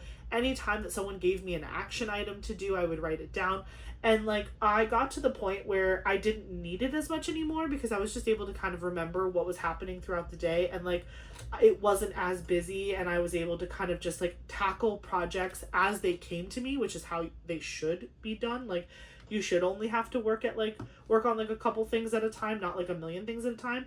But over the last like couple years, it's just the pace has gotten faster and faster and faster, and I just don't think I ever stopped to take a breath and like reassess how to best organize my time and myself and like be there for my team. And so I have now kind of gone back to that old school mentality of like, if someone asks me to do something, I'm going to write it down, and then once I do the thing, I'm going to follow up with them and tell them I did it. And it's keeping me a little bit more on the straight and narrow. It's helping me feel like less. I hate that feeling that you get sometimes, where you might know what I mean, where like you feel like you're forgetting something, or like somebody tells you something and you're like, you tell yourself, you're like, I'm gonna remember that. And then like 5 seconds later, you're like, oh my God, I already forgot the thing. And then you're panicking, or you're like, you accomplish something and then you're like, yay, I did the thing. And then 15 other things pile on, and you're like, oh, I guess it feels like I've done nothing now. Like I accomplished a lot today, but now my stack is higher than it was when I started, with new different things. So it feels like I haven't accomplished anything, when in reality you still did a lot that day. It's just that more things came in, because it never stops. It just never ever stops. So yeah, the battle is real at work, just like battling for my own mental peace and sanity, and just trying to, not take it home with me, to be honest. Like when I'm home, I want to be with my son and my husband and my family, and I don't want to be like having stressful thoughts about work and, oh, what does tomorrow look like? I'm checking my email on my couch, let me see if so and so got back to me. Like there are some people in the office that like literally you'll be seeing that they sent emails on Saturdays, and I'm like, I cannot. I refuse to be that person, and I also don't want to set a precedent or bad habits amongst my team. Like I know there's a lot of people who will just like do stuff on the weekends and whatever, just because they don't want to feel overwhelmed during the week. But I'm just like, if you're at the point where you're taking personal time that you're not getting paid to do your job that you should be getting paid for, like a conversation has to be had with somebody to be like, hey, this is too much. Like, but again, unfortunately, I have a team. Well, fortunately, unfortunately, I have a team of introverts, and so like they suffer in silence, and so it takes a lot for me to kind of slow down long enough to realize like, oh, something's going on here. Like they're not saying it, but I can tell that like they're not happy because they're being overworked by people that are not even me. Because that was the problem, is that when I went away from maternity leave, my team got like kind of rocked because everyone started giving them all this stuff to do, because I wasn't there to kind of protect them. And then I came back and they were like, yeah, we were miserable the whole time, and like it wasn't fun, and like the rug got pulled out from under us like 87 times, and we just kept getting told we have more things to do and more things to add to our plate, and it's just too much. And so I feel like since I've been back at work, all I've been doing is like putting out fires and just trying to make everyone like take a deep breath and being like, I'm back now. Things are going to go back to the way they were. It's going to take a little while because, again, I just am only on week 3 of being back full time. But like, I'm like, just take a breath. Like, it's going to be okay. Like that's not a permanent change in your position. It was only temporary. Cause like, I think they were afraid that like I was going to come back and be like, oh, well, that's your job now since you know how to do it. Like, and that's just not the type of supervisor I am. Like, and that's another thing too, is at work right now, someone from HR reached out and he was like, hey, like here are all of the position descriptions for your team members. If you want to make any changes, like you have until this Friday to make changes. Here's the PDFs that we have, like good luck. Well, I was like really excited to like really spend some time and like make changes and like consult my team and being like, okay, here are some changes that I think I need to make based on how your position has like changed and grown over the last couple years, and what do you think about it, like do you feel like it's appropriate. Like I wanted to have like really good conversations, but time is just not my friend right now, and like every time I went to go work on them I got pulled in another direction. And I did finish editing them, but I really haven't had the time to get the feedback I wanted to get from my team about the changes that I made, because I don't want them to feel like I'm just making all these decisions without consulting them when it's literally about their tasks and their jobs and their responsibilities, and like what they're signing up for by staying in that role. And so I did email the guy that had originally reached out to me, and I was like, can I get an extension so that I can have more meaningful conversations with my team about this? Because I think it's a really good idea to like relook at job descriptions every once in a while and just make sure that they still reflect the role that's being played out. You know what I mean? So I haven't heard back from him yet, but hopefully by tomorrow he's like, yeah, that's fine. Because if not, he said they're due Friday, and I have them, but they're just, I think they could be so much better if I had time to talk to my team about them on an individual basis. But that would take a couple extra weeks of time, because again, we're interviewing for this new hire right on the first week of classes because of how everything fell out, which is not ideal.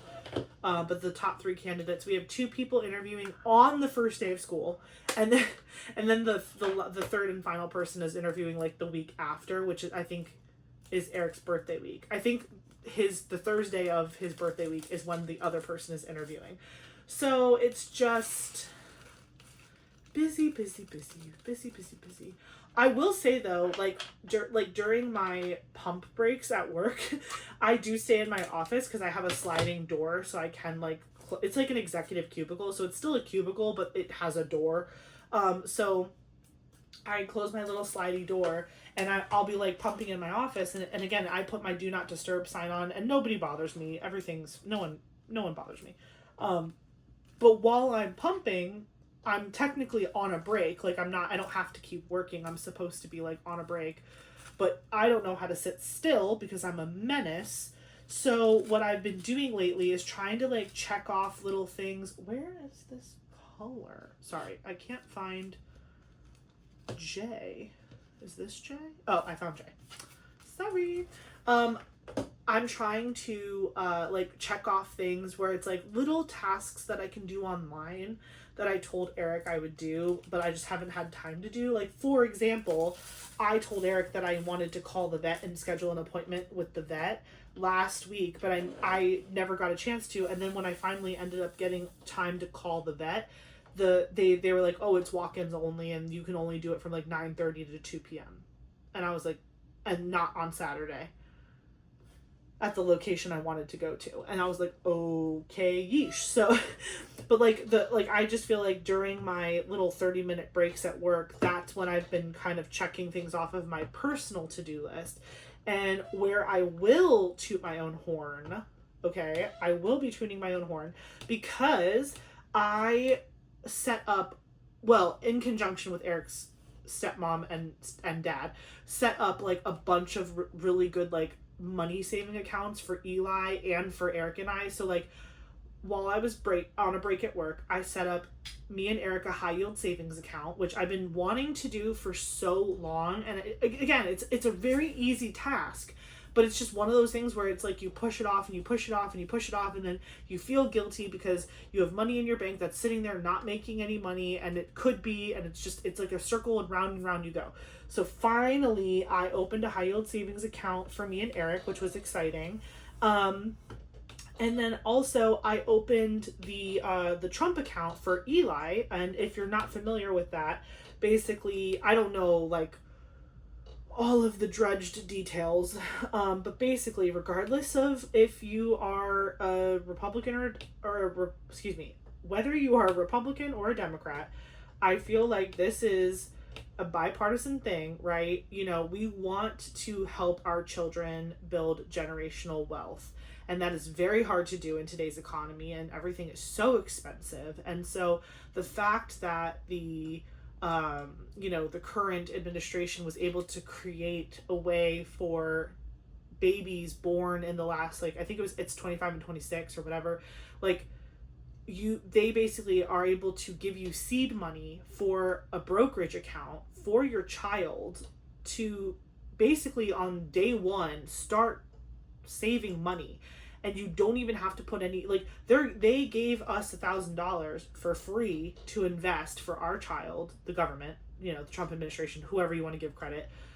They gave us $1,000 to put into this account, and if we never wanted to touch it, it would just grow, and it would just eventually, when he turns 18, if he wanted to use it for college or to put money down on a house or to start a business, like, it's like literally free money when you turn 18 to like start your life, which is amazing. But Eric and I want to contribute to it because we want it to be bigger than just like, $20,000. We want it to be more than that, so he can, like, if he wants to go to grad school, or if he wants to go be like a tradesman and have some, like, be an electrician or, a plumber, whatever. Like there's so many things you can use that money for. And if you don't end up using it for school or whatever, you can roll it into an IRA. So that way, like, when Eli is 18, if he doesn't want to touch it at that point and he wants to roll it into an IRA, he can do that. And then that can be a retirement fund for him that's been funded since the first year of his life. So listen, again, I have my opinions. Everyone has political opinions. That's not what I'm trying to stir up here. I'm just trying to say that free is free, and that money is being put to good use. And I set up his account, and I have the little app, and it tells you every day how much money it makes. And what I really do like about the app is that it also gives you, like, financial literacy tips. So it talks about, like, what is a CD, what is a bond, what is a brokerage account, what is an investment, what is day trading, it gives you knowledge. And so if you're not someone who's super familiar with, like, finances and all of that, like, it's really cool. Like, I actually really enjoy the app. So I hope the money stays where it is for, like, ever, because it's like, it's really cool. And also one of the other super cool features about it is that friends and family can contribute to it. So because Eli was born in 2026, the government gave him $1,000 as part of, like, the initiative for, the accounts in general. I believe, if I'm not mistaken, kids that were born like older than 2025 can still get the accounts. They just don't get the seed money. Don't quote me on that though, because I don't know all the details. But basically, when we opened the account and, like, we had it all put through the IRS and whatever, they, like, whoever, the powers that be, deposited $1,000 into his account. But you can contribute a maximum of $5,000 every year. And so Eric's dad and stepmom graciously funded his first year of the account. So it has like $6,000 in it right now, and it's now maxed out for the year. So that's all it can get. We as parents can't contribute to it this year because it's been maxed out. But, like, that'll give us time to, like, get ourselves situated to where we can, like, in January, we can start contributing to it potentially monthly or whatever. I mean, hey, friends and family can do it. If y'all want to contribute to Eli's college, feel free. But yeah, it's like a cool thing where you send this, like, you send a link out and, like, people can just, like, donate to it and whatever. And like, they can write messages like, we're so proud of you. Like, we want your future is so bright. Like, it's really, really cool. So yeah, set up the Trump account. He has it fully funded for his first year. Love that for him. And then also his grandparents wanted to open up other accounts for him. And so I helped them figure all of that out. Eli has a 529, I think that's what it's called, a 529 plan, where basically it's like for education purposes. But again, if you don't end up using it for education, you can roll it into a retirement plan and all of that. So his grandparents wanted to make sure that was something he had. They also, which I think this is hilarious because they joke with us about it all the time, they wanted to make an account for Eli, but they wanted to make an account for what they are calling the quote-unquote maybe baby, because Eric and I have been very vocal about the fact that we only want one kid. That's just, it's what we want. It just is what it is. If we had another kid on accident, we would love that child. We would praise, and it would be the best thing ever. It would be a miracle, to be honest, if we got pregnant again, because we're surely working on preventing it. But stranger things have happened. So they wanted to put together a fund called the Maybe Baby Fund, because they wanted to be able to make sure that if we ended up having a second kid, that they didn't get nothing, essentially, because like they put all of their energy and funding and support into Eli. And I told them, I was like, you don't have to worry about a second kid. Like, again, unless it was an accident, it's not gonna happen. And they're like, we know. We're like, we're just calling it the Maybe Baby account, but if it, like, when Eli turns 18, you're obviously not going to be able to have kids anymore, and so it'll just go to him. But like, just in case, whatever. I'm like, listen, whatever helps you sleep at night. I'm very grateful for any support that anyone in the family gives him, but it's just funny that they're like clinging to the idea of this like maybe baby, and I'm like, y'all, it's a miracle I had him. Like, I struggled with infertility for 7 years, and you are over here acting like I'm gonna pop out another one any minute. I'm like, you're crazy. Granted, don't get me wrong, I loved being pregnant. I had a really good experience being pregnant. I had fun. I didn't feel sick. I lived my best pregnant life. I really, really did. I joke with my friend all the time, because she's thinking about having a kid. I was like, but she's about to be 40. I was like, listen, girl, I'll be your surrogate. It's fine. I cook really cute babies, even though that baby will have none of my like DNA. I cook real good babies. They're super healthy and they're amazing. And we were joking about that, but no, I'm kidding. But like, for real, I don't see me and Eric having another one. We're very, very happy with our little boy, and we would be happy to have him to ourselves forever. But yeah, so that was, speaking of like my proverbial to-do list that never is ending. I did do some things, okay? Eli is set up. The next thing that my friend, who is a lawyer, she yells at me every day, because she's like, she's like, you have a kid now, you have to have a living will, you have to go and you have to do it. I'm like, listen, okay, I have like 80 billion things that I have to do that are all like red light priorities. And yes, I agree that now that I have a child, I need to have a will, so that way like nothing, like they don't have to fight for anything. When, I mean, granted, if me and Eric pass away, like they're our only child, our only beneficiary to everything. But I know that like it makes it much easier if you write stuff down, and it's like it helps them avoid like probate and all these things, whatever. And you know, we need to do it. I'm not saying we don't need to do it. I'm just like, oh my god. It's like I was saying before, it's like you accomplish like 2 things and you're on top of the world because like you've been dragging your feet on those 2 things for 9 million years, and then all of a sudden someone's like, well, you got to do this, and don't forget you also have this other thing. And I'm just like, can I have the win? Can I just have the win for 1 second, please? Anyway, so yeah, I am gonna take the win. I got all of his accounts, and again, I helped with the other accounts. All of Eli's accounts are set up, and they are fine. The last kind of account thing, well, there's 2 things. Number 1, cross your fingers and toes for me. Ideally, this October, I will have reached 120 payments towards public student loan forgiveness. So I still have to figure out how I'm going to deal with, like, because right now, like, everyone's, like, student loans were in forbearance because the girls were fighting in the government, and now they're like, okay, you have to pick something. And if you don't pick something, you're going to go on the super scary expensive plan, which obviously I don't want. So next month in September, Eric and I both are going to like re-sign up for like the student loan payments and pick our new plan. But mine is going to be kind of silly because it's like I'm going to sign up for the new plan and then immediately be like, okay, I'm paid off. Like I'm done. So but I still have to do it because basically the way it works is even if you make payments past 120, once your loans are completely forgiven, they refund you any payments that you made like beyond the 120. They just tell you don't stop paying it, because if you don't actually qualify, if you actually haven't hit your 120 but you miss payments, you could mess yourself up and not qualify, and it would be like a big nightmare. So I do need to sign up for like one of the pay-as-you-earn plans. Eric's going to do the same in September, so we do have to do that. And then we, like I told you guys, I did open a high yield savings account, and I put like a majority of our savings in that so it can like grow or whatever. But once we kind of build up like a little nest egg, I want to open myself up a Roth IRA.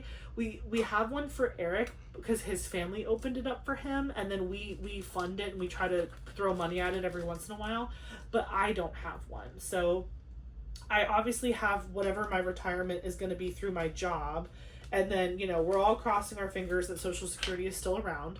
But it would be nice if I also had some sort of like Roth IRA or brokerage account or something like that as like a third kind of security leg for retirement and stuff like that, because you really can't really bet on anyone else like being able to take care of you in your old age. It's like I want to be self-reliant. I don't want to have to like beg Eli to take care of me when I'm old because I can't afford to take care of myself. You know what I mean? Like I don't want to be a burden to my kids. So Eric and I are both like trying to make sure that we can get our act together so that way that's not the case. But like we've been making really good strides lately. And bonus, Eric's car payment falls off next month. So he will have officially paid off his car in September, which is great because it's birthday month. And it'll like basically his car payment will fall off, but then his new student loan payment will come on. So we won't really feel the impact of the student loan payment because it's like we're paying the same number just to a different thing. So that's really exciting. When I mathed that out, I was like, oh, I'm gonna pretend I planned that. Like that's really good. That's some grade A girl math right there. I was already spending the money, so it's technically free. it's not, doesn't count. So yeah, anyways, so it's stuff like that. Like I know I talk down about myself a lot and I'm like, oh, I'm not accomplishing anything, I'm not doing anything, but like really I am making little steps in the right direction in certain areas of my life. But again, things just pile on top of you and it's like it's overwhelming, and I'm still getting like the hang of like mom stuff and whatever. I mean, granted, Eli is wonderful and perfect and easy, but again, my energy levels, I need to like figure it out. I need to like get pep in my steps so I can have more energy to do all these things that I want to accomplish in my mind. I need the energy. I need my body to have the energy to do them. If you guys are real OGs, you know that back in 2024 when I first started the channel, I was on a GLP-1 back then. I did it through the state, and it was like a program that I did, and I fully believe that medication is how and why I got pregnant with Eli. I have I guess they call it PMOS now, but I don't know. I have PCOS, polycystic ovarian syndrome, and basically it makes it very, very hard for me to lose weight. It has so many different side effects that hurt your chances of fertility, and it's just like a whole hot mess. And I was diagnosed with it like shortly after Eric and I got married, even though I have had it pretty much my whole life. Retroactively, like I know that now. And so when I was first trying to get pregnant, those first 7 years of my marriage, you know, it was a struggle because like there really isn't a cure for PCOS, and it just was like not like all of the advice that I was being given, I was taking the steps, but they weren't really making a difference in my body. But then in 2024, I did a year of Zepbound that was approved through like my job and all this stuff, and I like got paper signed by my doctor, and they let me do it at a really affordable rate. And I only did it for the 1 year, and literally I came off of the medicine in January and I was pregnant within a couple months. So that was incredible. And I obviously can't be on that medication while I'm breastfeeding, but that's why I'm really like passionate about getting to December 1st, because I'm going to sign up for that same program that I did. And I think Eric's going to do it with me, which is really exciting. We're going to sign up for the program that I did in 2024 again. And I'm hoping that 2027 can be just like a year of me getting my health back, and like me getting my stamina back, not being so exhausted, feeling healthier, like all of those things. And again, right now, I like my body is just like with 2025, I was like, my body is a vessel. My body is here to create another human being. It doesn't matter what it looks like. It's literally creating life right now. And like that, I believed that. Like I drank that Kool-Aid all the way to the core. But like now that he's here and I'm still feeling like, again, very lethargic, very tired, what have you, I'm I'm very excited to go back to how I felt in 2024. I felt healthy, I felt beautiful, I felt confident, just I felt 30. I felt like my age. Like, I feel like right now I just feel like this super exhausted 60-year-old woman who like can't keep her eyes open for more than like 2 hours. Like, I fall asleep sitting in chairs now watching the news. Like, that's me now. You know, I can't, you can't hold my, I'm asleep before you say, if I'm not speaking, I'm sleep. Like, I feel like I could fall asleep sitting in my vehicle. Like, literally, it's that bad. And so going back on the medication, obviously, like, it's gonna help me lose weight and stuff, which is very hard to do with my medical condition. But it's not just about like the number on the scale, it's about how you feel on the inside. And I genuinely have never felt as good on the inside as I did when I was on my GLP-1. I did Zepbound specifically. It was absolutely amazing. I felt like I was a normal 30-something-year-old girl, and I just felt the energy and I felt good about myself, and it was good. And again, I didn't have to make any crazy drastic changes in my diet or my activity habits. Like, I'm already an active person. Like, I was already going to the gym and working out. I was already eating, like, Eric was like meal prepping for us and we were eating decent. Like, do we eat out like a decent amount? Yeah, we do, but like, we were trying to make the best choices we could while eating out. And again, we had a really solid workout routine. Eric still does. Eric goes to the gym like at least 3 to 4 days a week. So he is still fully on it, and he will even work out in our garage downstairs at home. Since having Eli, I have not found my rhythm with that yet. And so that's also something that I really want to get back to in 2027, is like finding spaces for me to take care of me. And I know I can, and I have a very supportive husband and family and friends that will help me get there and find the time for myself to do those things. I just haven't, in this season where my body is still like making, like, it's, my body is still his, meaning Eli's. My body was Eli's last year, my body is still his now, and so I feel like it's not the right time for me to be trying to think about all those things. It's like, just let your, like, I'm just telling myself, like, let your body do what it needs to do this year, and it's doing great. You're doing what you need to be doing in this season of your life, but when it's no longer this season, you can go back to doing what you need to do and taking care of yourself. So I'm really looking forward to that. So 2027 is about to be 10 out of 10. I think it's going to be one of the best years ever. Not to mention, we already have a lot of travel planned, and we'll talk about that like as we get closer, because this video is already like 2 hours long. It would be forever long. Oh my gosh, I finished my strawberries. Yum. Yeah, we'll talk about travel plans for 2027 in a different video, but there's a lot of travel plans, and so I definitely want to be, you know, in the best version of myself for all of those, because it's going to be lots of memory making, lots of photos, lots of food, lots of fun. And so yeah, it's going to be, 2027 is a big year. Also, 2027 will be me and Eric's 10-year wedding anniversary. Whoa, that's crazy. So, you know, I'm trying to get fit, right? I'm trying to feel good about myself in 2027. 2026, again, my body is not my own right now, and I'm okay with that. But 2027, my body will be mine again. I hope. Mark my words.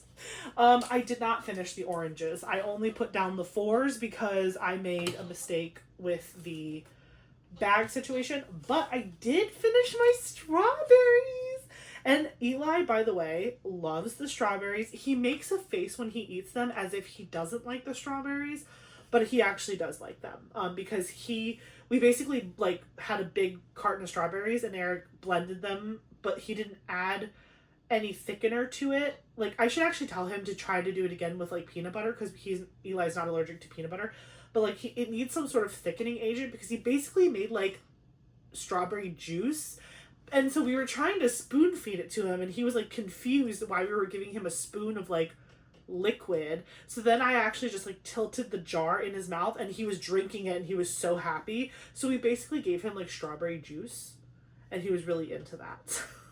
So maybe we need to try to give him like pieces of strawberry. I don't know when it's appropriate to like actually cut up chunks of like veggies and fruits and stuff and meats to give him. I'm nervous because I don't want him to choke, but I have to do more research. But I think he has 2 teeth already. I'm like, he has to be able to like chew on a strawberry. Like, I don't know.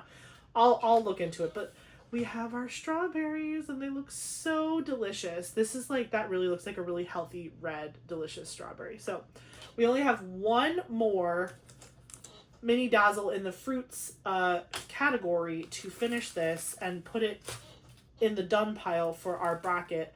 Mark my words, this will be an August finish, okay? I will have a finish in the month of August, even if it's just a mini dazzle. I don't care, okay? It's gonna be fine. But I only have one left. So I'm not gonna put this all the way away. I'm just gonna kind of clean it up so it doesn't get all over the place. And then we will do question of the day. Let me pull up the book. Oh, by the way, we haven't talked, I mean, we kind of talked about diamond painting, but really not super a lot.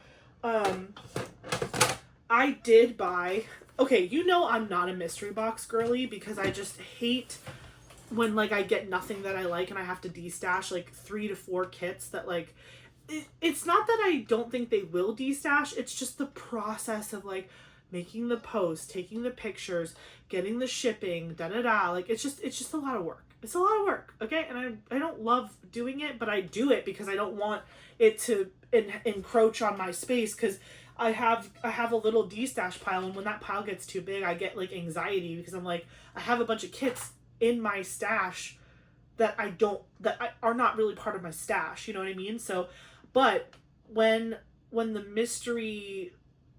new Diamond Art Club mystery group became a thing, I immediately joined it because I want every mystery spoiled for me every time. Like, I want to know what every mystery kit is. I want to know what's in every mystery box. Like, you'll never mess me up by spoiling a mystery because I want to know everything. I love it.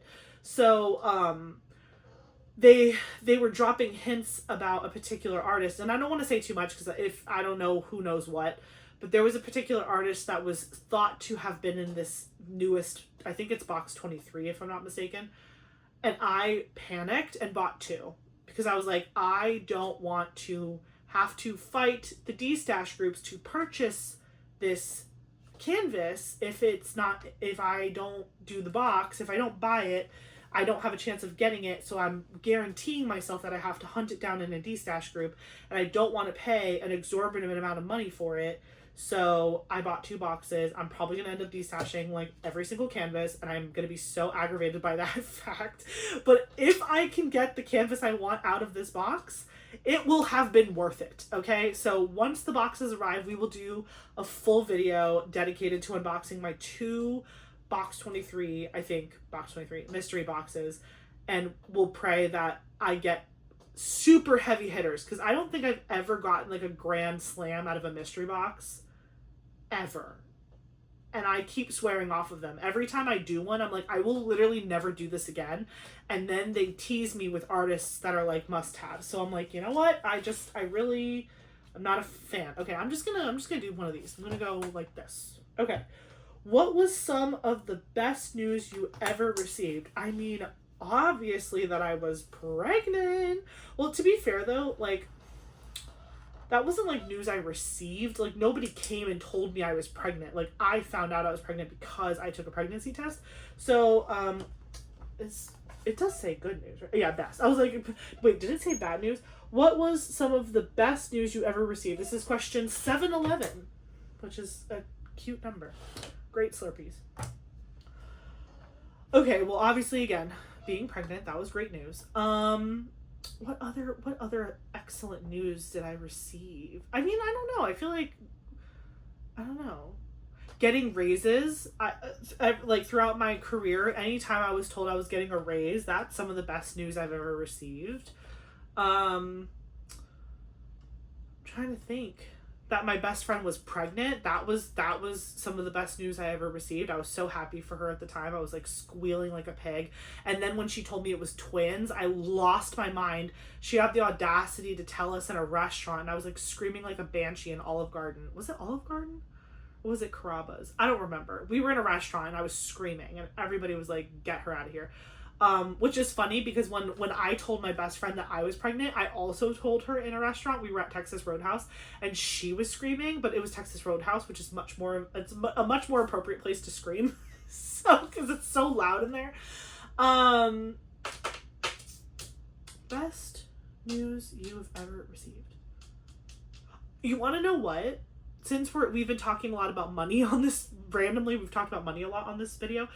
I don't know if it's the best news I've ever received, but I recently got a refund check for Eli's birth because I was on a different health insurance in 2025, and during open enrollment last year, I changed health insurances because I realized that there was a better health insurance that was like specifically for giving birth and like pregnancy and postpartum care and all this stuff.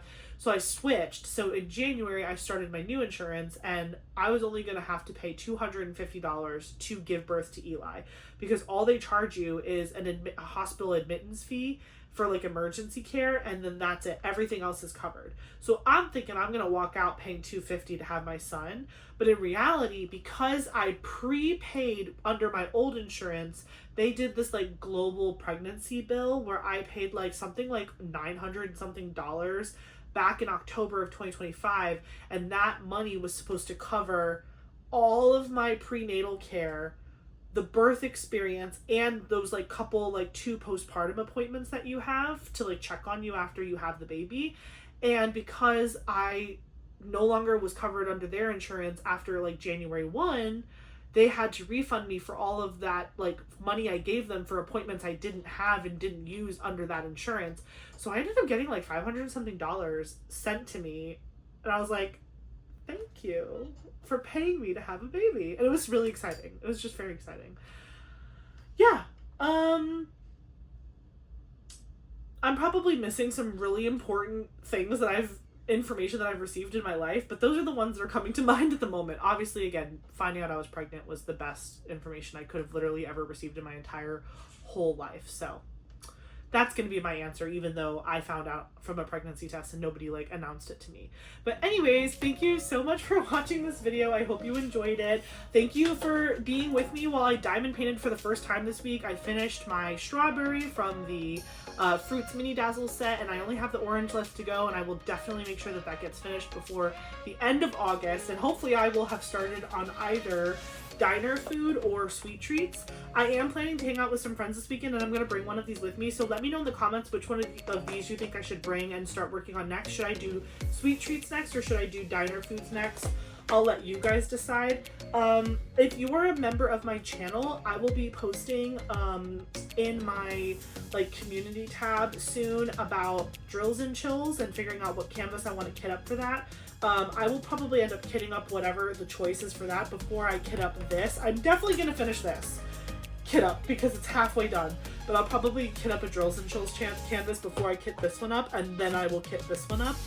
Again, I have no intention of actually finishing a drills and chills canvas unless it's like a really small one, but I will definitely have, you know, I'll have you guys we'll figure out what's going on. Yes, Ed, hello. We're signing off, but now you have to come and say hi since you entered the space. He just got home from the gym. Say hi. Hello. Are you stinking? Yes. Okay. Well, he just brought me a blue icy Slurpee. Oh my gosh, my question was 7-Eleven. Oh. Here. Now that you're here, let me ask you the question since you're on baby breath. 7-Eleven is what was some of the best news you ever received? That you were pregnant. Okay, it's just your body. I can't see you. That we were gonna have Eli. See, that was my answer. But it's a good answer. But it's a legit answer for you because it's the best news you ever received. I mean, you received it. You received it from a piece of plastic. You still received it. Okay, alright. We're gonna wrap up. Thank you so much for watching this video. Don't forget to like, comment, subscribe, and I will catch you in the next one. Bye!